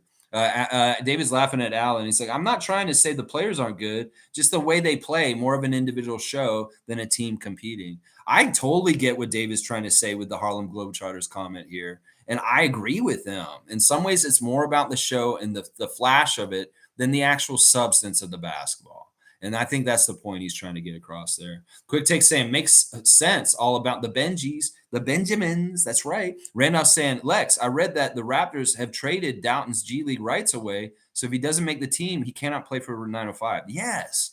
Yeah, that's what I was talking about earlier. We actually didn't have his rights to the G League anyway. He did play for G League last year, but somehow it reverted back to Lakeland Magic this summer. And we weren't even involved in this trade. The Lakeland Magic traded Jeffrey Doughton Jr. for Mac McClung, the current NBA dunk champion. So Mac McClung is leaving the Sixers organization to play for the Magic, and Jeffrey Doughton Jr.'s rights to the G League go to the Delaware Bluecoats. So if we do not sign Jeffrey to a guaranteed contract for the N.B.A. team, he will go to Delaware to play for the G League team for Philadelphia. He will not go to Mississauga. And that's unfortunate. So we got to factor all that in, but we'll see how it all works out in training camp. Let's trust him to sign Bobby. I know some Doubton heads will be really upset if we let him slip through the cracks. But once again, we have to be like, so be it.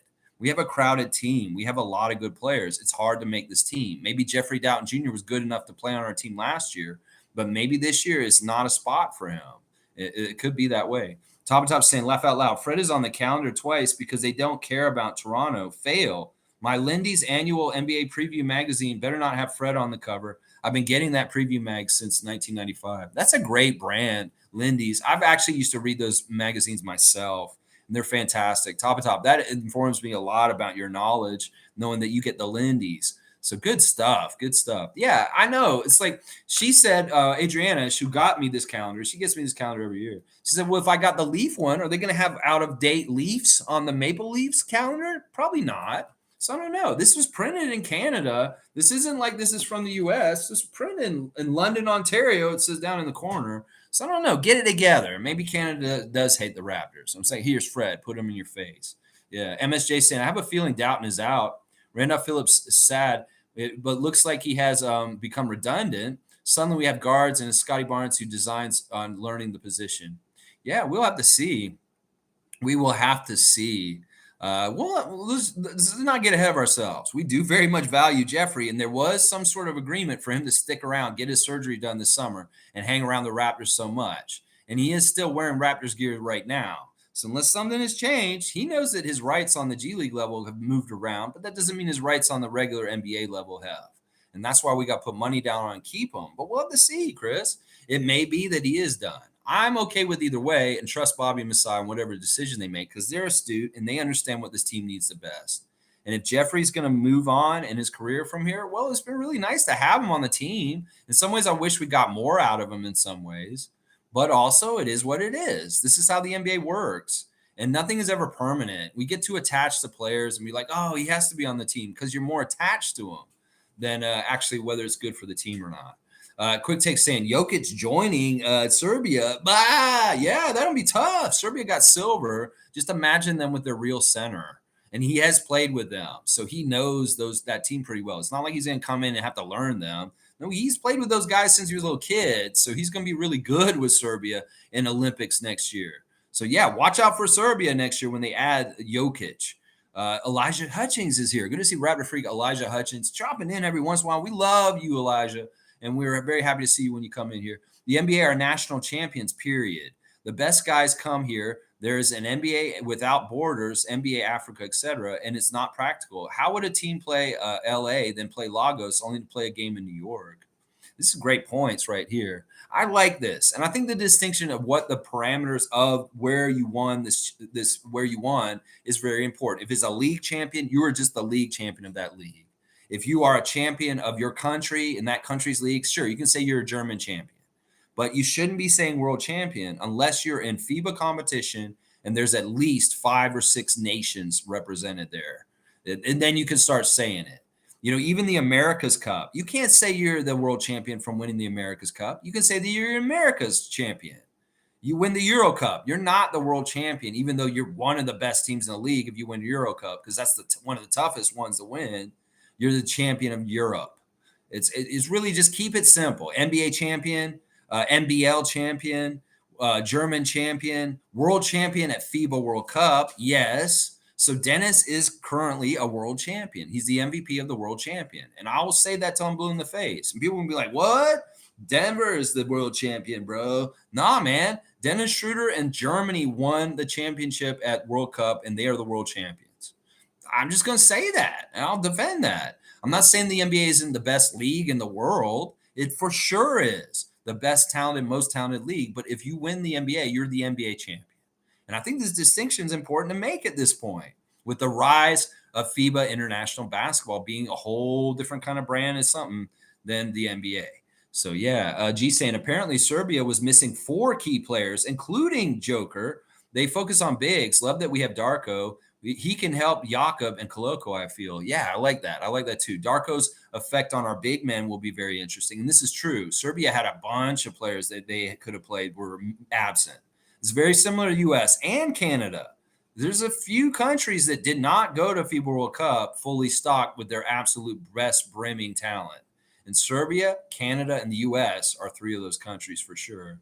Boban Marjanovic could have been on Serbia. That's right. The big Boban is actually Serbian, and he could have been on the Serbian team. I don't know what he would have helped them, though.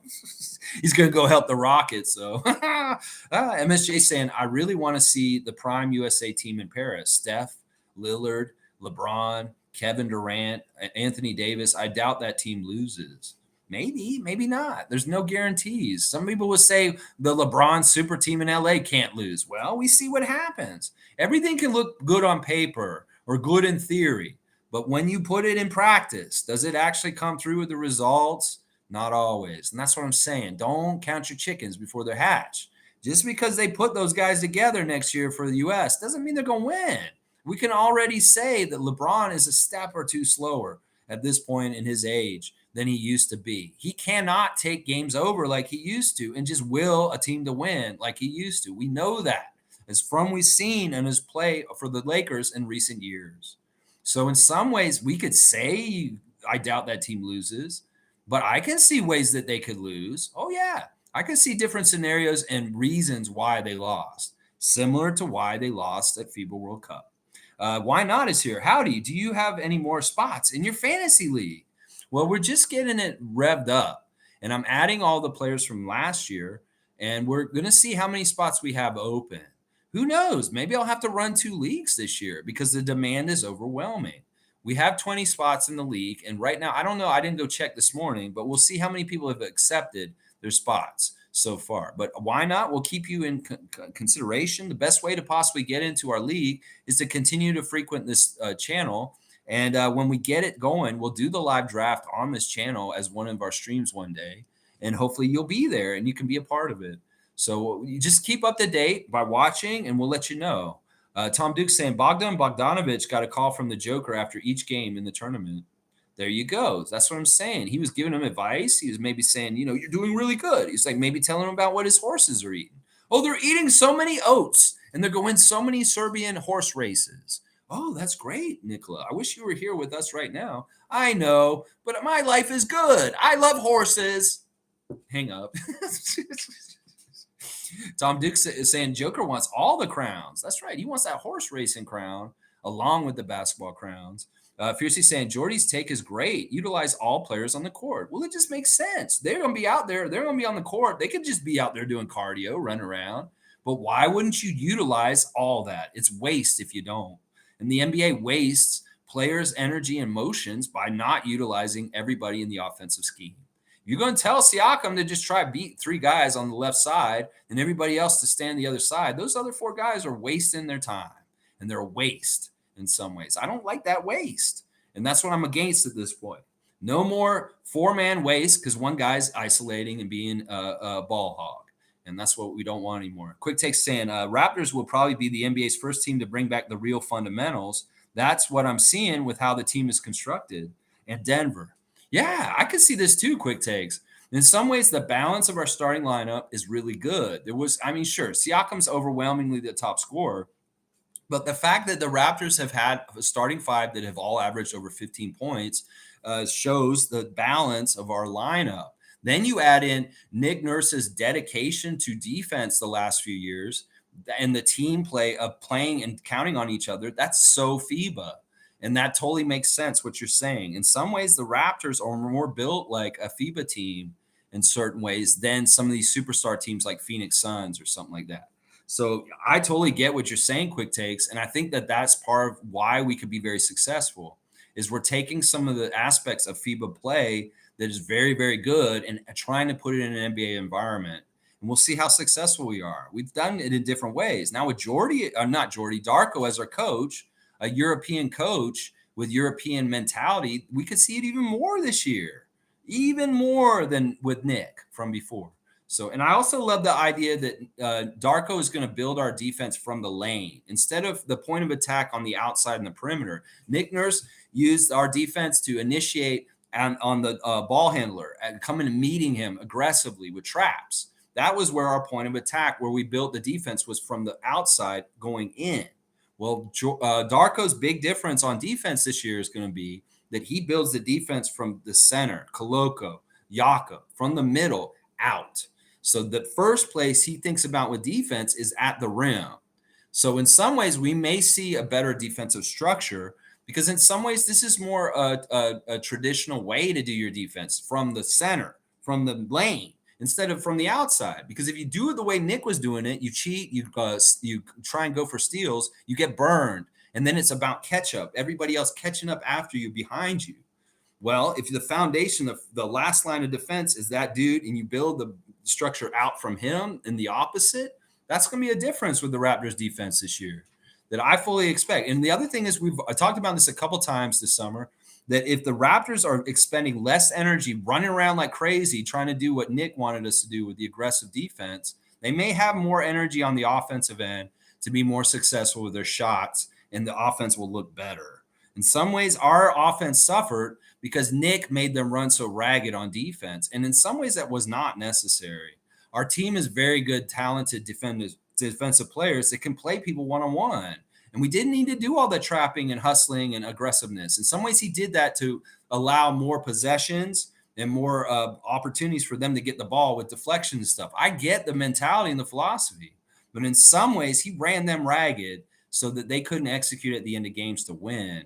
And if we do this differently, we could have better outcomes at the end of games because our guys won't look so doggone tired. And there you go. That's a whole part of it there too. Monique saying more in reference to David Aldridge's comments, I may be fudging the word breakout given he's posted solid numbers with his first two seasons, but I'll go with Scotty Barnes. Yeah, he's saying that like, okay, what's the breakout going to be? Some people will say, well, the stats don't jump a lot. Why would you call him a breakout star?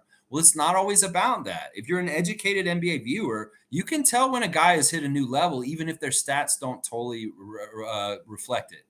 You could see Scotty maybe making better decisions on offense with passing and different things. You could see him maybe being a better clutch player or maybe more worldly and more confident in the NBA in his third year that he knows, and it's old to him. And now he knows what to do with his talent to really fit it in and make his will of what he wants to happen on the court. I've been predicting this since his rookie year, that at some point there's going to be a switch that clicks on him, and he's going to realize just how powerful he is on an NBA court, and he will start doing very purposeful movements and motions on the court to do very good things to help us win. And I know he's going to have that. We all are going to realize it. We're going to say, oh, that switched. And I remember when Lex said that in the summer. Oh, Scotty switched. Yeah, he's in a different level now. And that's what David Aldridge is alluding to. Now, it may not show up so much in the stats. He may jump from 17 points to 20 points. He may jump from 7 rebounds to 8 rebounds, from 4 assists to 6 assists. I don't know exactly what the increases are. But it'll be all right, his body work and the way he's playing right now is better than ever. And he is a breakout most improved player. It may not totally reflect in the stats. I think that's what David Aldridge is trying to say. Smooth Brown Man saying it's like 96 when they fast tracked Hakeem so he could be part of the U.S. team. I know. It's embarrassing as that. Seriously, Olajuwon had no reason to be playing for the U.S. Why? Why were you doing that? So messed up. Should have been playing for Nigeria. Of course, at that time, Nigeria didn't really have a great basketball program at that point, but boy, do they now. They're on their way up since then. So I don't even know how much of a basketball program they had in 96 with Olajuwon. They probably didn't. Fiercely saying Downton got traded. Yeah, he got traded on the G League level, but he wasn't even ours on the G League level. Apparently, he was Lakeland Magic's, but he's still the Raptors on the N.B.A. level. Alan Tam saying trade for Porter Jr. Bam, son, bam. Meaning really, bam, punch. Yeah, get Kevin Porter Jr. and punch some people. Dang. Fiercely saying Otto has the seniority in terms of experience, but I believe it's time for Jeff to shine and be on the main roster. But why Otto cut over Temple? Yeah, I don't get this either. This is just the grumblings I'm hearing. In some ways, Otto may not be totally healthy or ready to come back. In some ways, Otto may be an Olajuwon by the end of this for us. Somebody that just kind of showed up, got paid, and played a couple games, but it really isn't going to amount to anything. We're getting a shell of who he was and not properly him. Unfortunately, that may be the case, but we'll see. The training camp stuff has to be figured out already still. They got to go to training camp. They got to see how these guys have looked after the progress of the summer. And then we got to play some preseason games. And then tough decisions will be made. And we'll see who survives and becomes the 18-man roster for the Raptors this year. ZZ saying Mac McClung is a good pickup. He's a great downhill and has good three-point shot. Also pretty good on defensive side of the ball. Hopefully Orlando doesn't bring him on. Well, I'm hearing that this is the reason why they're doing it is because he actually will get a spot on Orlando. They have some room there, and he will actually get to play on the main roster Magic along with the Lakeland Magic. So in some ways, the Philadelphia 76ers are doing a solid to Mac McClung to allow him to progress his career in a place where he has more room to do it. It could very well be that Nick Nurse was the one who got in there and said, Mac, I like you. You're a good young man, but I don't really see me using you this year. So I'm going to trade you to the Lakeland Magic for Jeff Dowtin Jr. because I like Jeff Dowtin Jr. It could very well be that Nick really likes Jeff Dowtin Jr. a lot, and he wanted to have him in his G League. Well, you don't get him yet, Nick. We got to still decide whether he's on our roster for the Raptors first before you get him in a blue coat jersey. That's right. David's saying we cut Otto? No, not for sure. I've just heard a rumor, David, that one of the possibilities for Jeffrey Dowtin Jr. to stay on the Raptors is they cut Otto Porter Jr., and that's how Jeffrey stays on the team. Tom Duke saying, no way, David. And Mac remains a Philly flopper. Nope, he's on the Orlando Magic now. MSJ saying Freeman Liberty might be the best option as instant points. I really think the guards are Dennis, Scotty, Gary, and bench is hard. Flynn, Noel, Freeman, Liberty, fighting for time. Depends on who's shooting. Freeman Liberty is going to be interesting. In some ways, there's intonations that he won't be very prominent on the Raptors, but he is a two-way, and he can come up and show something. We'll have to see how much he balls out. Like if the 905, he's like just absolutely killing it down there, he could make a path to play in the regular rotation for the Raptors, especially if he's one of these Lou Williams, Jamal Crawford kind of off the bench, kind of I'm going to fill up the hoop no matter what kind of guys, because that's really who he is. He's not a point guard. He's a hooper. He's a guy that can put that ball in the hoop. And that's something that we whined and cried last year about needing to have more on our team. Well, Masai and Bobby listened, and they went and got a hooper. And that's what Javon Freeman Liberty is. So we'll see, but we have to temper our expectations. He's got to be successful in 905 and show things there, and then he'll get the invite to the big club and get some chances there, I'm pretty sure. Yeah, it may depend on shooting, and he's a very good shooter. ZZ saying, we didn't cut Otto Porter. Masai would be crazy to do that. He hasn't done it yet, but there are murmurs he might in some ways. Some of it has to do with whether Otto is healthy. Like if his toe or whatever's going on with him, they're like, you're not healthy. You're just a waste. You get on out of here. So it may seem like it's a bad move, but there's always reasons for this. And we'll have to see. I'm just speculating from what I've heard down the pipeline that this is one of the ways that Jeffrey can still be on our team. It may be the only way. If it's not Otto Porter Jr., then it'll have to be somebody else, like Malachi maybe. Who knows? But the grumbling I heard is Jeff's best chance to make the Raptors is if they cut Otto Porter, is what I heard. That's a rumor. That's not true. Totally. I don't know, but that's the thing I've heard from sources in different places. Let's see. Quick take saying Schroeder, Anunoby, Barnes, Siakam, Pirtle. Not feeling this. You don't mind that starting lineup? I like that starting lineup. You're not feeling it though? I like it. I think it's a fantastic starting lineup. You've got a lot of good balance there. You've got a true center. You've got a true point guard. You've got a guy who wants to be a point guard and may be a point guard with a safety net of a true point guard. You got an excellent two-way player in OG Anunoby, and then you've got your superstar, your franchise player, Pascal Siakam, to lead the way. So yeah, I like this. This is a good starting lineup. It's a sizable starting lineup. It's a very good defensive starting lineup. Also, I'll say that.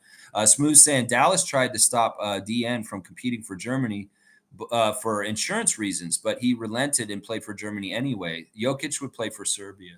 Yeah. Yeah, I think he would too. Country over NBA team, because in some ways, NBA team will trade you. Your country will not trade you.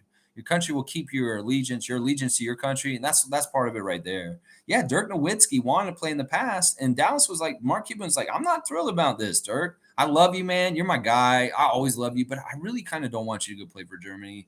But sorry, Mark. I have to go. All right, fine. What are you going to do? Get mad at him for it? Let him go. Let him go. Yeah, it's true. Some of the NBA teams don't like our guys going to these competitions, but you know what? These guys want to do it. It's good for them. Represent your country. Yeah, Top saying, I think Boucher is a luxury. We have a lot of forwards, and he'll be traded to shore up the backup point guard spot. See, now that's weird because it's going against what we're talking about, that we just have too many point guards, backup point guards right now. I don't know. I don't know what to believe.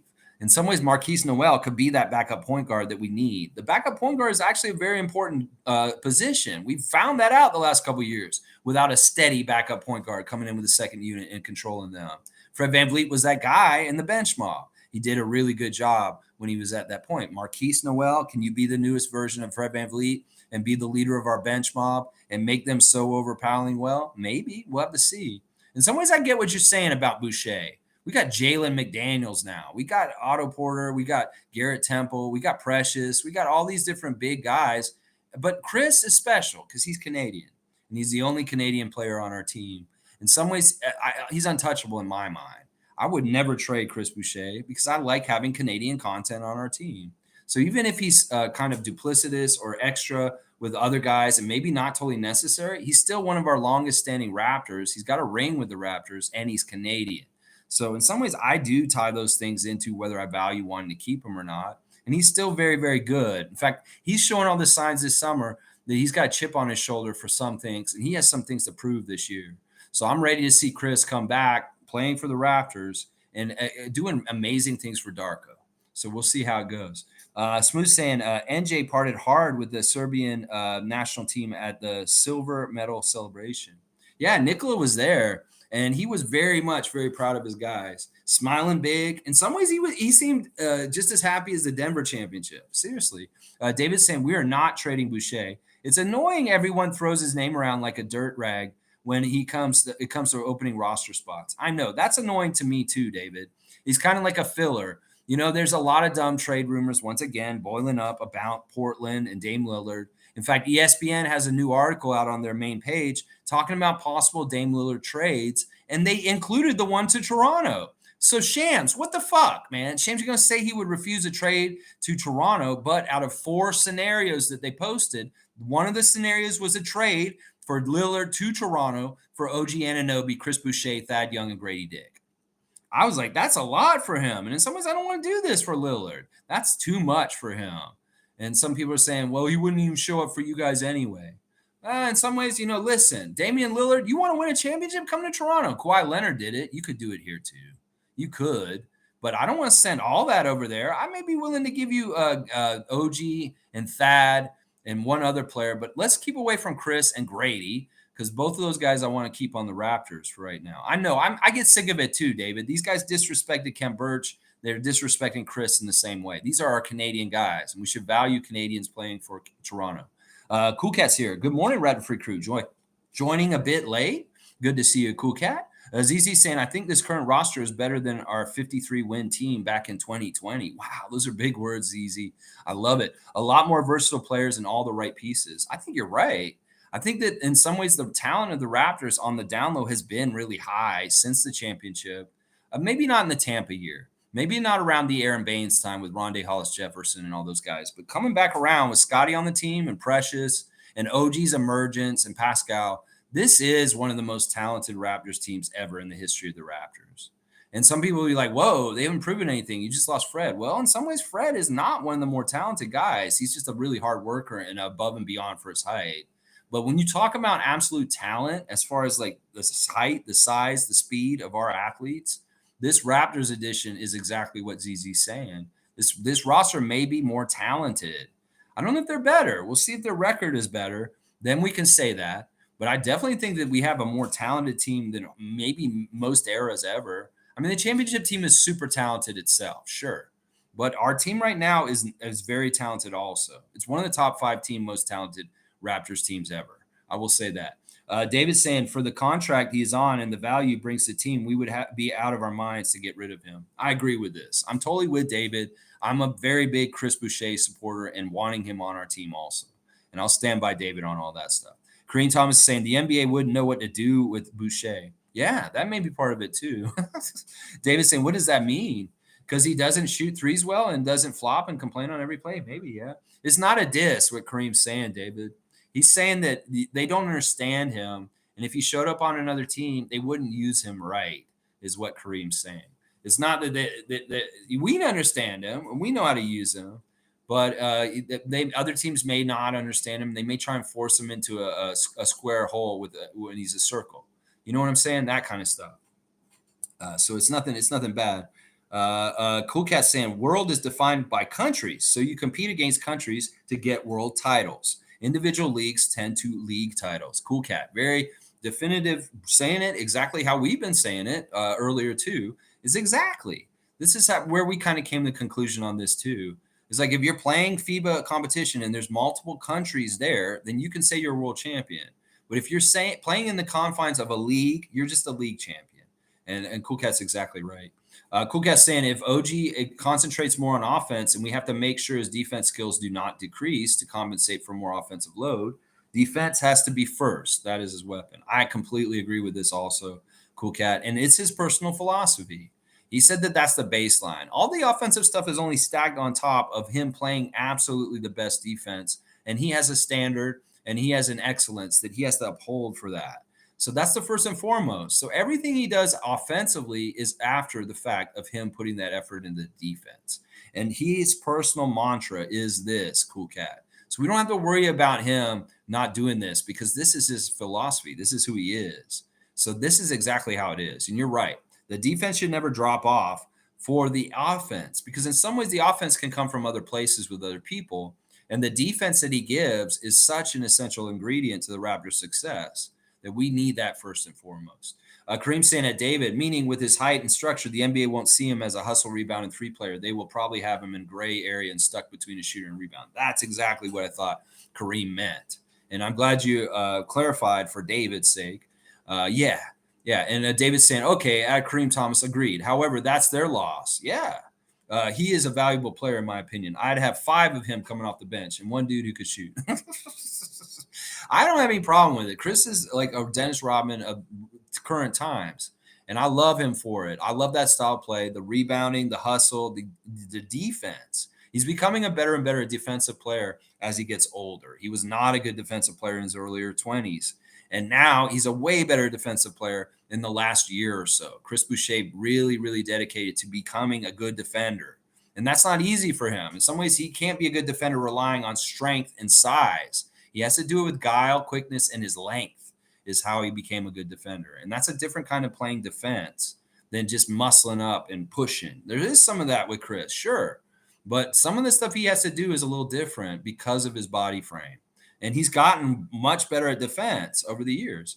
Kareem saying, I want Boucher on this team. I think him and Precious are a great combo off the bench.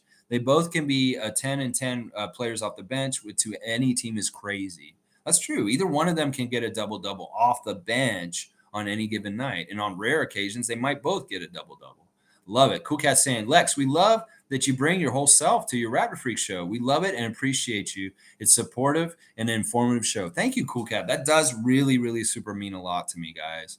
You know, in some ways, I'm a weird kid. I was a weird kid growing up. Not everybody related to me. I know that some of y'all can probably relate to that. So sometimes when you find your birds of a feather that flock together and you feel like you find your family, your people, it feels real good. And it really is what this channel is to me. In some ways, y'all are the best friend group I've ever had in my entire life. And some of y'all I don't even know. I've never met some of y'all, and I'm serious. Y'all are like you really are like my real friends because you understand the real me and what I really am passionate about, and you share that passion. I can have best friends from my life, but they never cared about the Raptors like y'all do, and that's something that really bonds us. Seriously, I appreciate you so much, Cool Cat. I really, really do. Naquan is here. Good to see Naquan. Saying NBA title holders are among the same people who are overseas in other countries on July the 4th, asking the natives, what time does the fireworks start? I don't totally understand the comment, but I'll read it again. Saying NBA title holders are among the same people who are overseas in other countries on July the 4th, asking the natives, what time do the fireworks start? Yeah, I get this. It's kind of hilarious. Well, there's none because 4th of July is not a holiday in these other countries. In some ways, the centrism of North America, Canada involved too, but US even worse. They really are. We are the best, the best, the best. They said it for so long and they believe their own shit. Well, you've been surpassed. The US is not the best country in the world. And a lot of people will admit that at this point. You guys have a lot of failings going on down there. And they came out with rankings recently. And Switzerland was number 1. And who was number 2? Us, Canada, second best country ranked in the world by Forbes magazine. So USA,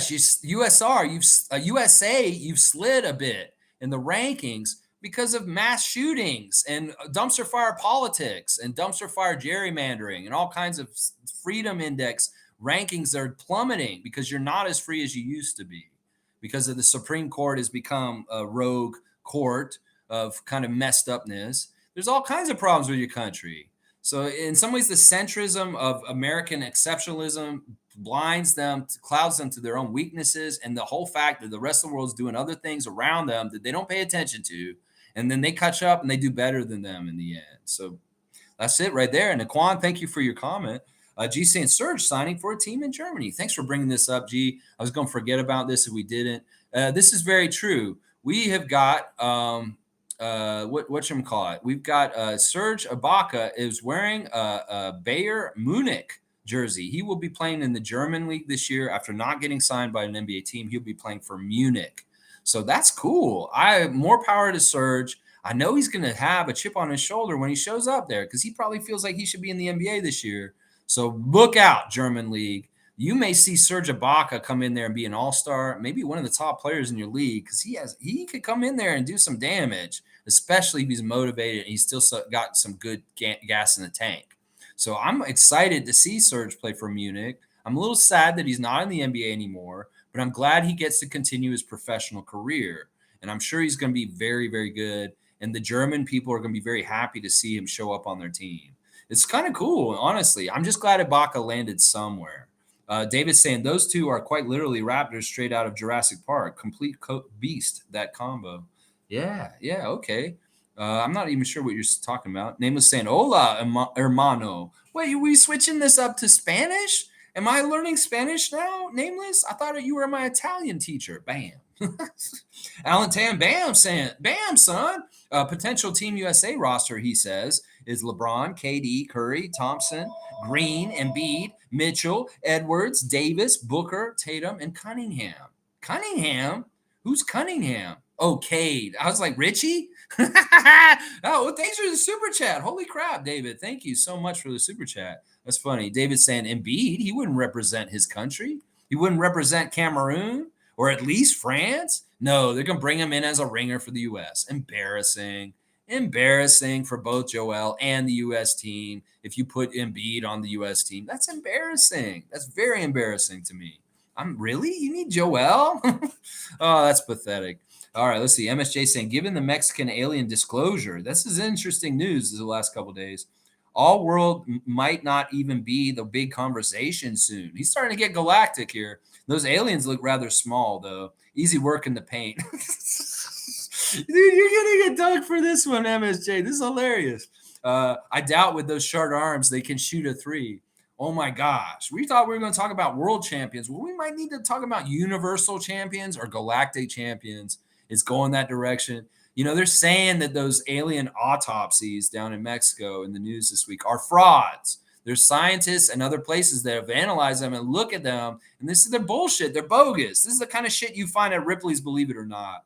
So I don't know. Maybe they're covering it up even further, the world of science, or maybe they did find actually aliens down there, or maybe they aren't. Maybe they're just a good prop from a movie from back in the day. I don't know, Chris, but it is interesting. I love your scouting report on the alien team, and I think it's pretty accurate. They probably can get dominated in the paint, and they probably don't have any three-point shooting. So yeah, they're probably not going to be a power in FIBA basketball. So good. Actually, Chris, I'm going to give you 2 for that one. That was so inventive. I love that. Randolph saying, Lex, Houston should not be allowed to trade this player until the investigation is over and consequences are applied. Hawks was the one that held on to Buffkin. Yeah, that's what they're saying about the Siakam trade to the Hawks is they wouldn't trade Kobe Buffkin back to us, and that's part of why it held up. That's bullshit, too. In some ways, we did not try and trade Siakam to the Hawks. It's all wishful thinking and wishing by the Hawks side, by Shams and his sister. What the fuck? Pascal's not worried. He said, if you trade me to another team, I'm not going to re-sign with them. I'm not going to do an extension with them. He's made it very clear he wants to play in Toronto. OG said the same damn thing this summer, too. Everybody thinks these guys don't want to be here, but that's not true. Just because the extensions have not gone down yet doesn't mean they're not going to happen soon. In fact, they could still happen before October. We still got 2 weeks. So we'll have to see how this all shakes out. Siakam's very much on the record saying he's a Raptor and he wants to stay a Raptor for a long time. A lot of the Atlanta Hawks trade bullshit talk has been a lot of hot air, honestly. And it's continued. It's happening again still right now. They're still bringing up this bullshit. And yeah, they're saying Kobe Buffkin was not a tradable person, but they'll trade AJ Griffin. They'll trade all these other guys on that team, but not Kobe Buffkin. We're not talking about Kobe Bryant, Atlanta. It's not that we really want Buffkin either, as far as how I feel about it. I agree with you about the Houston part, too. They shouldn't be allowed to trade him. What? You think people are stupid? Like, you're going to start telling everybody, hey, you want Kevin Porter Jr.? Why would we want Kevin Porter Jr.? He's going to jail. Like, seriously, why did you call me and ask me that, N.B.A. Adoka? N.B.A. Adoka's, hey, no, he's cool. Brad Stevens, I know you fired me because of some crazy stuff, but hey, listen, I got this guy, Kevin Porter. He's great. You get him on your team. M.A., we know what he did. It's not like you can just slough him off on us because he's going to jail. Damn it. He's a good young man. He's my kind of principles. Oh, it's like, what the fuck? You guys stupid? You think that you can trade him at this point after this is so publicly out there? Houston, you're idiots. You sound bad trying to trade him at this point. Y'all just need to shut up and eat the loss of having an abuser on your team because it's ridiculous. Yeah. Yeah. All right. Let's see. Yeah. In a trade with Pascal. Yeah. That was the talk about that. Hang on. Let me make sure. Y'all give me a cutoff. And yeah, there it is. Fiercey put the cutoff on there. That's good. Thank you, Fiercey. Let's see. La, la, la, la. Cool Cat saying all these issues speak to respect for women. That's what it is in the long term. I'm not going to say I'm perfect in this area. I've had really difficult problems with my views on gender and the way things are. And some of it's my raising and conditioning. And it's not totally my fault. But in some ways, I was reinforced by friends and cohorts and friend groups with males and misogyny. And I've had to reform over time. I don't care how old you are. I'm 48. And I changed in my 40s. Old dog can't learn new tricks is bullshit. It doesn't matter how old you are. You can change your life and be a better person no matter what. And that's the thing that I realized in this. Thank you guys for the super chats and the different stuff that you guys have put in. Gifted membership by David Saborin. Chris, thank you for the super chat. And David also, thank you for that super chat also. I really appreciate it. I want to make sure I recognize those before they go off the screen. All right, let me keep going. Fiercey's giving me a cutoff. David's saying, hey, Fred VanVleet took Scotty's advice finally. Got those feet in the grass. Yeah, Fred is out there in the country for nature, and that's good. He needs to find that connection. Mo's saying, happy early birthday to Dennis this week. Did you see the new FIBA World Cup pictures via Raptors Instagram and Yahoo Sports Canada Instagram? I love how we're celebrating Dennis's accomplishment with the Raptors official. In some ways, that really shows that we really respect and love what he's accomplished.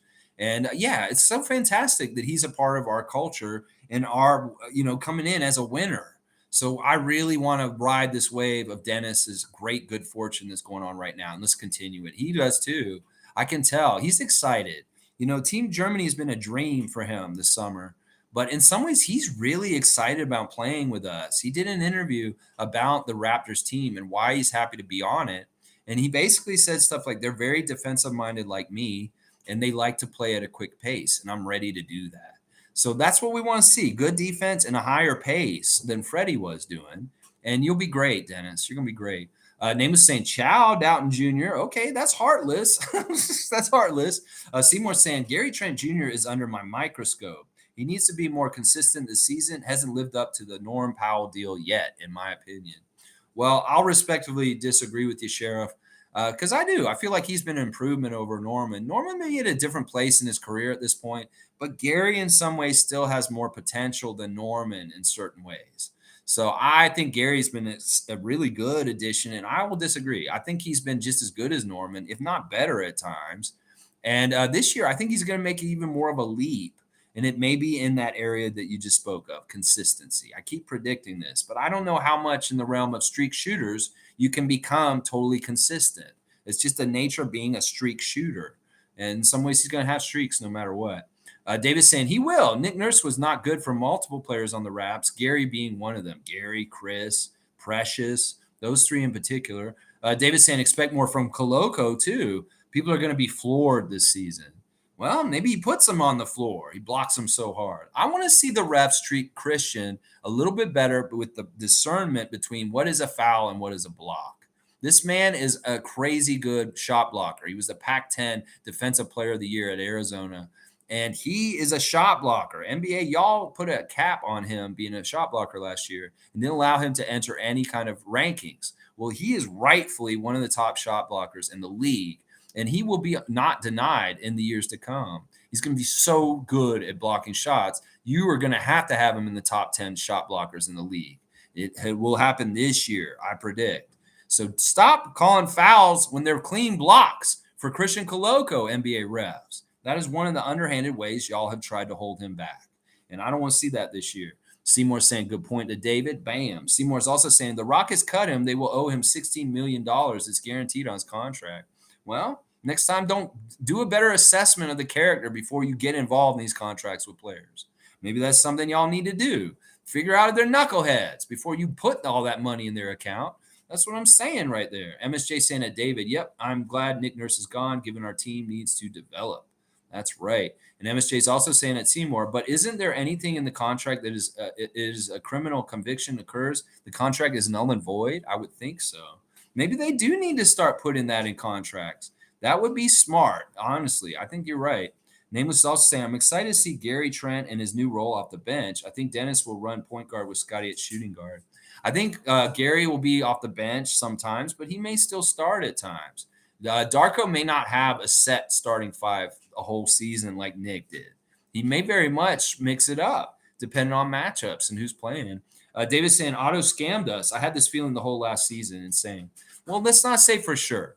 We don't know. He may still show up and be a very big part of our season this year.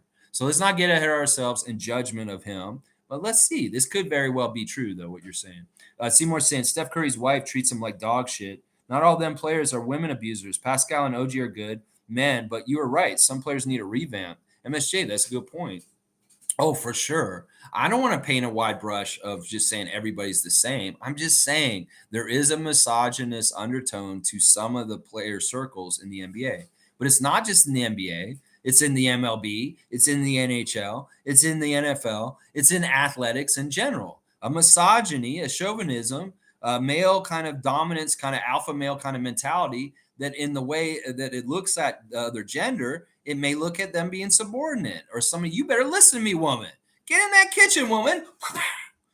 Whoa. I heard her. She heard that. She's like, you get in that kitchen, woman. What are you going to say to me? That ain't never gonna happen. You're cooking for me. Oh, see, I got it. See, I got Steph Curry's wife, I guess. There That you go. is rude. It's I don't not like rude. that. You're fine. I was just doing a point on the stream here. That's all, Adriana. Jeez. I'm going to finish up soon. I'm just under 2 hours. I'm going to finish up soon. All right, let's keep going. Wayne's saying only America describes their domestic league winner as world champions. Funny, though, the winner of the soccer league isn't referred as world champions. That means the world champions tag is just an ego thing. Yeah. Yeah, I think that we can be more specific about defining this since it's been brought up and it's such a topic around sports right now, the idea of what a world champion is, and that we need to just really be specific about it. NBA champion, NBL champion, world champion, it's all different. It's all different. Tom Duke's got that starting lineup together of Dennis, Scotty, OG, Pascal, and Jakob. Lots of layups and dunks and crazy defense. That's what I want. Make it easier. Stop settling for the outside shot. Bull your way to the basket. Make easy shots. Work off each other. Take a backboard cut and just dump it off to the guy who's coming underneath the basket and he'll jam it while the defense is all drawn to you. That kind of stuff. Real easy kind of stuff. FIBA stuff. That's what we want. Quick Take saying, I'm just wondering what starting five will work best for our success. Shooting, grades, no way. Thank you.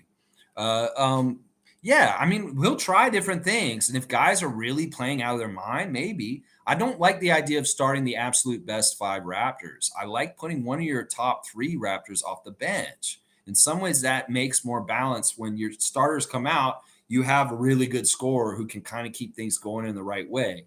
Gary Trent Jr., he can be that guy. He needs to help our offense. In some ways, he'll have help from people like Grady Dick and other possible offensive weapons we'll have off the bench, helping him with the bench scoring this year instead of the crap that we've been getting the last couple of years from our bench. Nick Nurse's fault. Nick Nurse's fault. I hope somebody got that Raptor Freak membership from David Saborin. Cool Cat saying we also have to take into account that Boucher started basketball very late in life. His improvement can't be judged by age, it's development years. Yeah, I agree with that. Okay, MK has been gifted the membership by David. That's pretty awesome. So MK is in the chat with us. Okay, you're actually here with us live right now. Awesome, Meredith. Glad to have you here. And MK has got a gifted membership from David. That, you know what, that just fits. David, you got beat by MK in the championship, and now you've gifted MK a prize for that. And, you know, David's going to be really angry. He's going to want to win this N.B.A. fantasy league. Watch. He's going to be coming in there full guns blazing. Watch. Quick Take saying, it's still a debate who world champs are? I think it's for each individual, and depending on who you're talking to. You know, a lot of Americans are probably going to still say the world champions are the NBA. And in some ways, other places, you may have your eyes open at this point and think more like Giannis and Noah Lyles. So we'll have to see. We'll have to see how it goes. But every different person will have their different opinions. David's saying, how appropriate, the fantasy champion. Well done, sir. Fun match. There you go. I love it. Good sportsmanship, David. I love it. Cool Cat saying, yes, like you, Lex, I have found my Raptors basketball people. No one else in my life understands my passion for the team and my commitment to Raptors Freak Nation. I love it.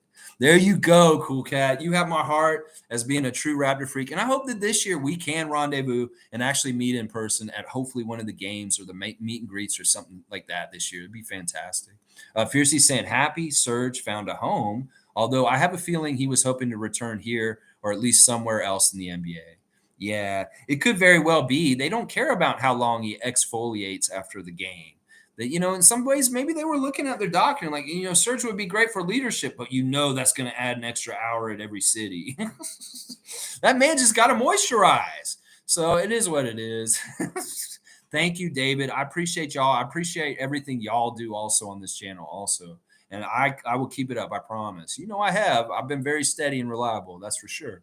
Cool Cat saying Cameroon still has a shot to make Paris. They're still competing to make the Olympics. The U.S. will have to mix their superstars with young vets. See, if Cameroon has a chance to still make it, why doesn't Joel do the honorable thing and try and help them get there? Pascal, show up too. I don't care. Maybe I do. Maybe we don't want our guy Siakam playing in that. Who knows? In some ways, I'm like, okay, you make your own personal decisions, NBA players, if you want to play on FIBA teams.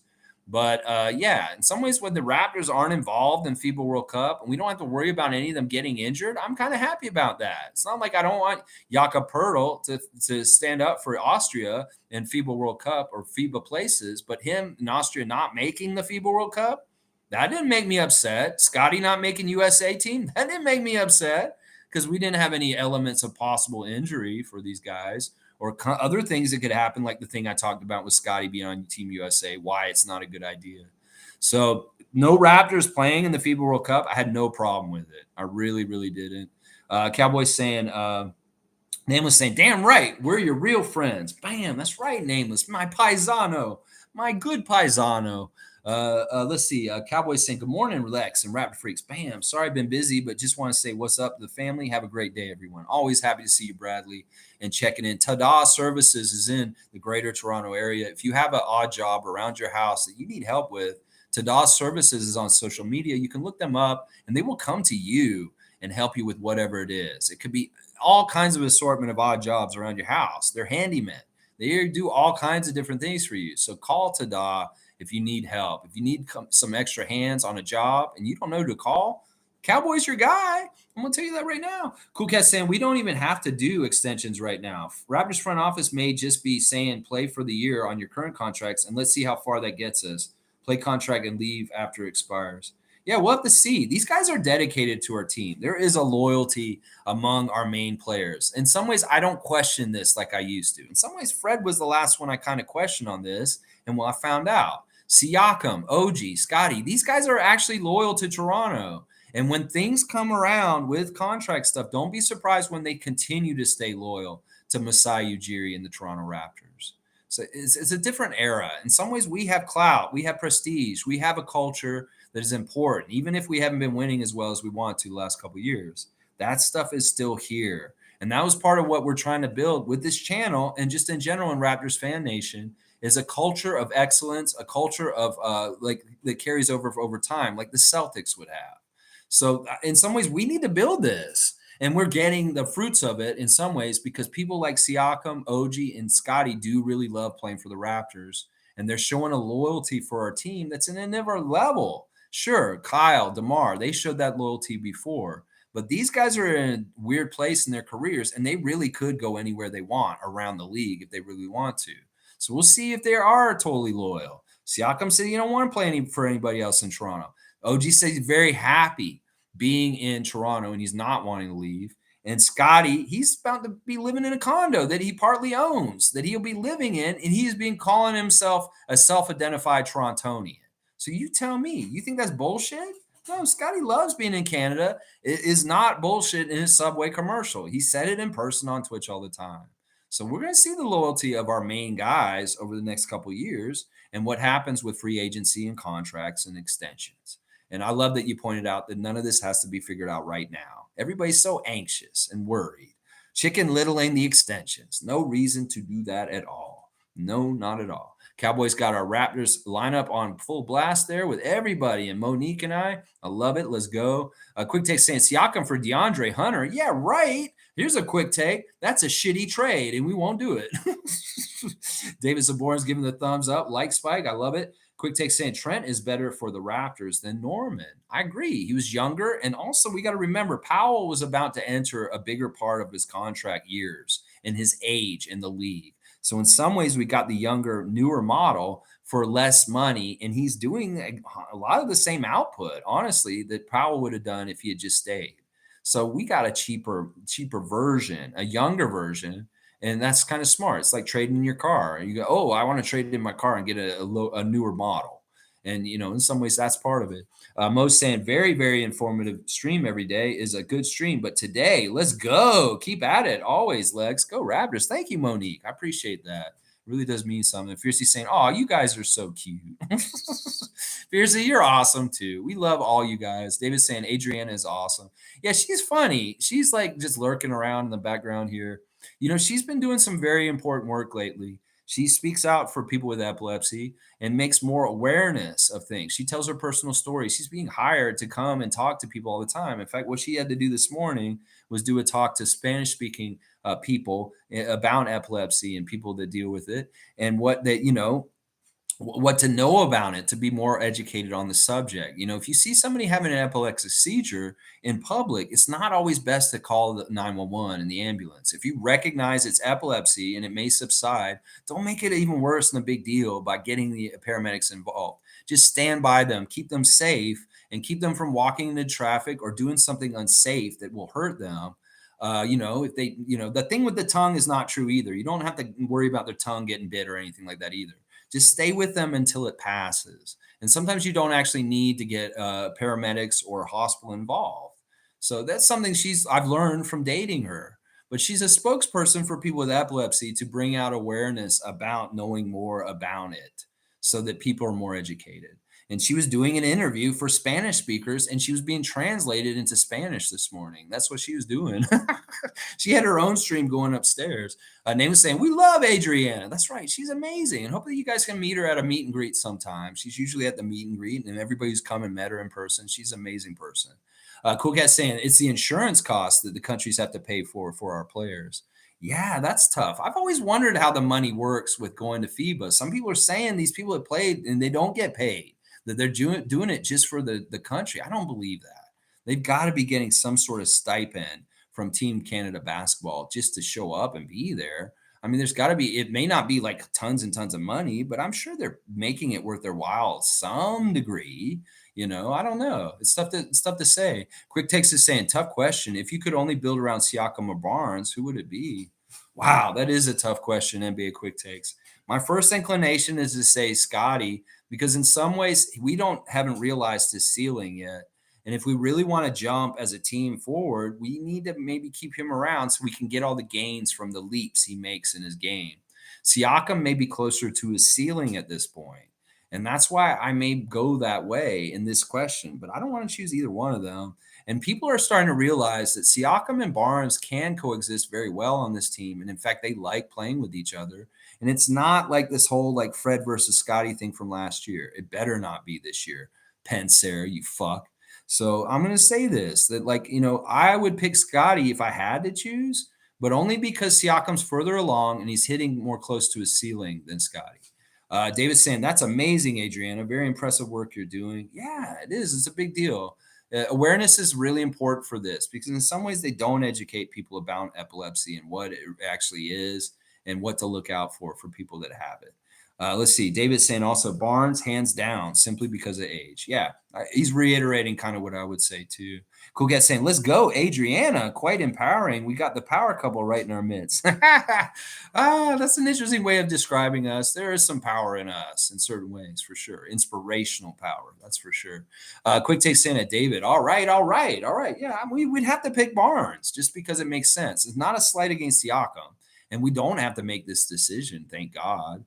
And in a lot of ways, they both really love playing with each other. We can tell. Cool Cat saying the insurance cost is to the Raptors to protect against team injury lost. Okay, now I'm understanding what you're saying. All right, let me see. I talked about Serge. I talked about Jeff Doughton Jr. There's an interesting clip of Terrence Ross talking about Drake and meeting him. That's really fun. I love you posted that, Monique. It was awesome. Let me do the Instagram stories. Mr. New York City has got a passage he's pointing to. Lazy people are soon poor. Hard workers get rich. So that's a message. You better work hard, Marquise. You're going to get rich, probably. We'll see.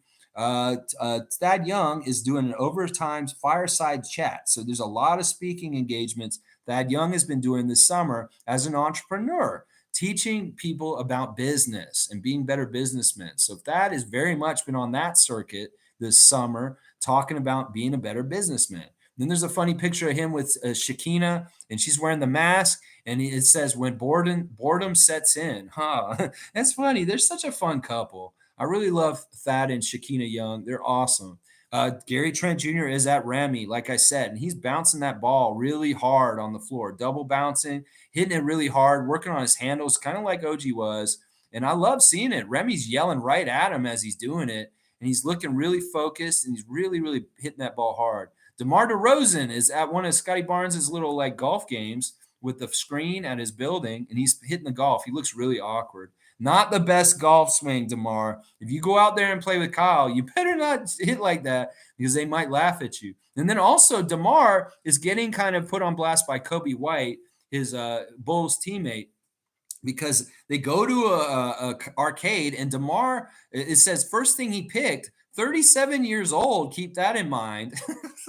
He's playing a Nerf shooting game And Kobe's making fun of him for being a big kid. We love you, DeMar. Don't ever grow up. And if you want to play a Nerf video game and you're one of your younger guys on the team is making fun of you, he's 37. He wants to play Nerf shooting arcade game.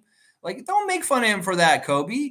Stay young at heart, just like him, is what I'll say. DeMar DeRozan, you go. You go. Dennis Schroeder is in Germany, and he's in a store, a toy store, it looks like. He's with Junior. Junior's riding around on a bike, and one of the employees of the store is actually got a basketball and a tennis ball, and he's bouncing the ball and catching it while he dribbles the ball. He's doing the drills that we've been seeing guys like Steph Curry and OG do recently. And Dennis is kind of vicariously sneaking up on him in this German toy store. He's like filming him without him knowing. He's saying, this guy's on the grind. I respect the grind. I love it. I love this hustle.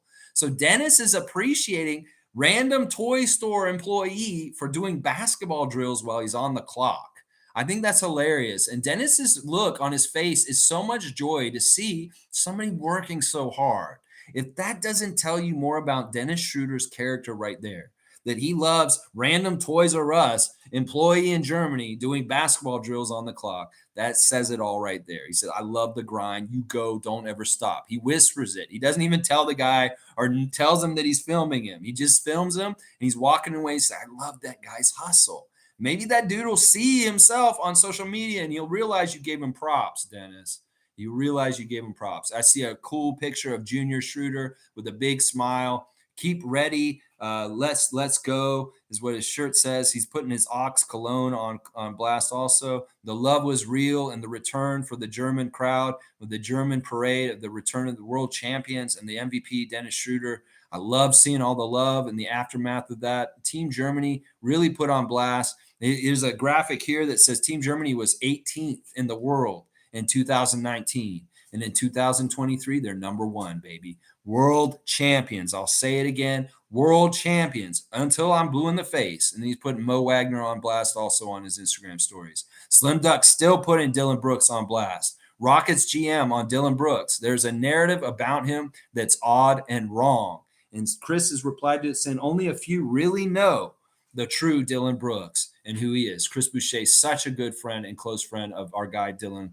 And I'm so happy that friendship's there. Dylan, get your buddy on the team. He should be playing with you.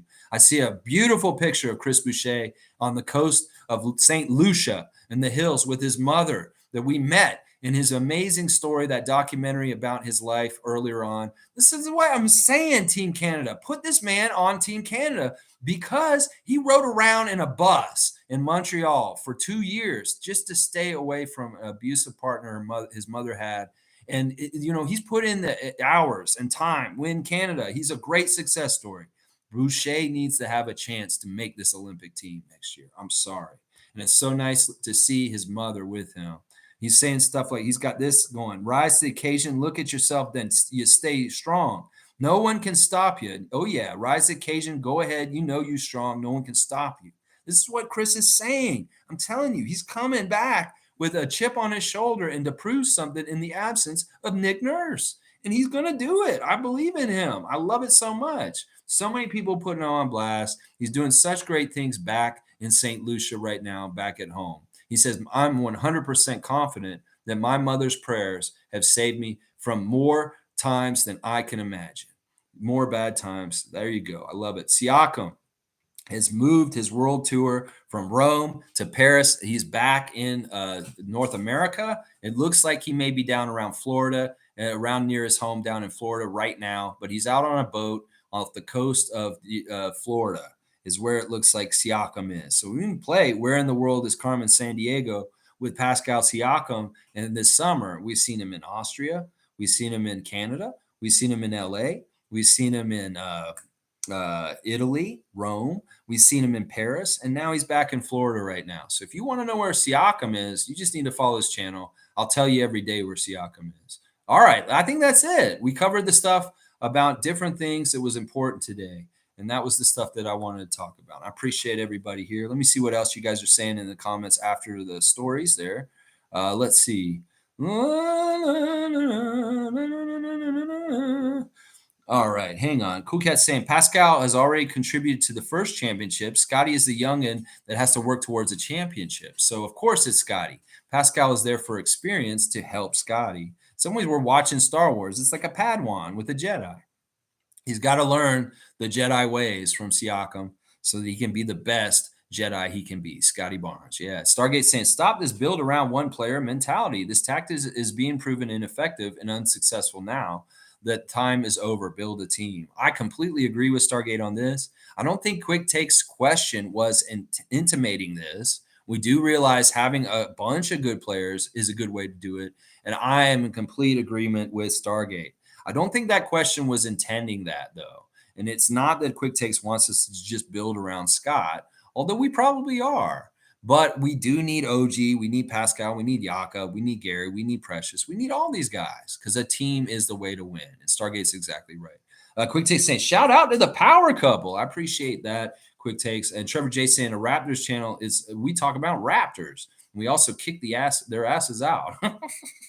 And Monique saying, and I educate people on cerebral palsy. That's right. Adriana and Monique both deal with cerebral palsy. And that is another thing that is good for education and awareness of, just like epilepsy. Monique is someone who's very outspoken and a speaker about cerebral palsy, and we appreciate and love her for it. Yeah, yeah. I like I said, I had a person in my neighborhood where I grew up in Florida that was a father of a family that had cerebral palsy. So when I was very, very young, I learned that a person with CP can do whatever anybody can. So that's always informed me about that in particular. Is like, well, Mr. Harder did everything. He drove cars. He was a family man. He had kids and everything like that. That's how my impression was for it. So I was very aware of cerebral palsy very young and realizing that it doesn't totally limit people as much as they think. So I appreciate Mo's work in the same kind of stuff as Adriana also. And this is true. This is another subject and thing that we like to talk about also is CP because it is something that affects people that we love, Monique and Adriana. So yeah, Fiercely saying, yes, it's Stargate, not individual, but team. Yes and yes. Quick Take saying, I hear y'all. Barnes it is. It just makes sense. And people would think we're crazy if we didn't pick Barnes, honestly. David's saying, you're the GOAT all around, Mo. That's right, David. I love that. And David's giving props to Fiercey. Quick Takes saying, DeMar got that Compton golf swing. It's ugly. It's very ugly. It's very ugly. I know that DeMar's not playing golf like Kyle is. He would have worked on it by now. He's not. He does not have no priority in that. And in some ways, I love DeMar for not being a golf head. Honestly, yeah, it's pretty funny. Cool Cat saying, now that Nick Nurse is gone, he might be able to get a chance on Team Canada. I hope so. I really do hope so that that's true for Chris Boucher. Seymour saying, Drake rocking with the Suns now. Dude is the fan version of Harden. New team every season. Shaking my head. I know you go ahead, Drake. You go ahead and move to Phoenix for part of the season. I'm telling you right now, they're not going to win nothing. You go ahead and enjoy your time with Devin Booker and your old buddy, Kevin Durant. It really is Kevin Durant showing up there that makes him want to go there. It really is. Stargate saying St. Lucia is beautiful. Beautiful island. I recommend it. It looks amazing. Like it's so lush and green and so hilly with the water right up close. Just a beautiful, beautiful place. It looks like it. Quick Take saying, warm it up, Chris. He's about to. Yeah, that's the lyrics that I was reading there. Yeah, he's all about that. Cool Cat saying, let's go, Monique. We are all learning in all these areas. I was clueless.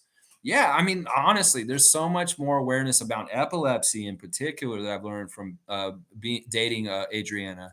Is that I didn't know. I knew a lot about CP for my whole life, but not about epilepsy. I really did think you were supposed to grab their tongue and make sure they don't bite it when they're having a seizure, but that's false. That's not good to do in some ways. Trevor's saying, I'm heading to Long Beach today. Okay, so Trevor's on the West Coast. He's going to the LBC to see if old Snoop OOPDO is going to be around there. I don't know. You just say hey to Snoop for us. Yeah.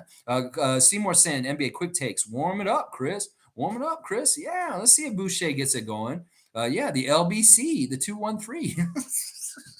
David's saying, last time I was there, I smoked some moon rocks. That stuff is bonkers. Moon rocks are crazy. Moon rocks is kind of like taking hash and taking like the keef, the powder or the crystals off of weed and rolling them around in it. That's what a moon rock is, just so educate a little bit more too. Yeah, I know about moon rocks. NBA quick take success with Siakam and Barnes is the best case scenario. I love that. And Cool Cat saying, I really think our chip trio is Pascal, OG, and Scotty. That's what I hope so too. Thanks for watching me today, guys. Please like, comment, subscribe, and share, and join if you want to. It's your best chance to get a spot in our fantasy league. I will be catering towards members of the channel to fill those spots. So if you are already in the league, you have a spot still. But if you are new and you want a chance, it's joining the channel is the best way to get in there. Have a great day to you also, Cool Cat. All right, give NBA Quick Takes a follow also. Give Logical Raptors Fanatic a follow. And Gubstown Clink also. All the best to you guys. I'll be back for a Friday freak out, and it's mostly Raptor stuff we're talking about right now. So thanks for talking about world champions and that moniker and what it actually should mean. Let's make it very clear cut what you're the champion of. You're the NBA champion, you're the NBA champion. In some ways, I get it. You want to say you're world champion, but in some ways, that's arrogant, and it's not actually true. So thanks for watching me today. Have a great day, and I'll be back tomorrow. Let's go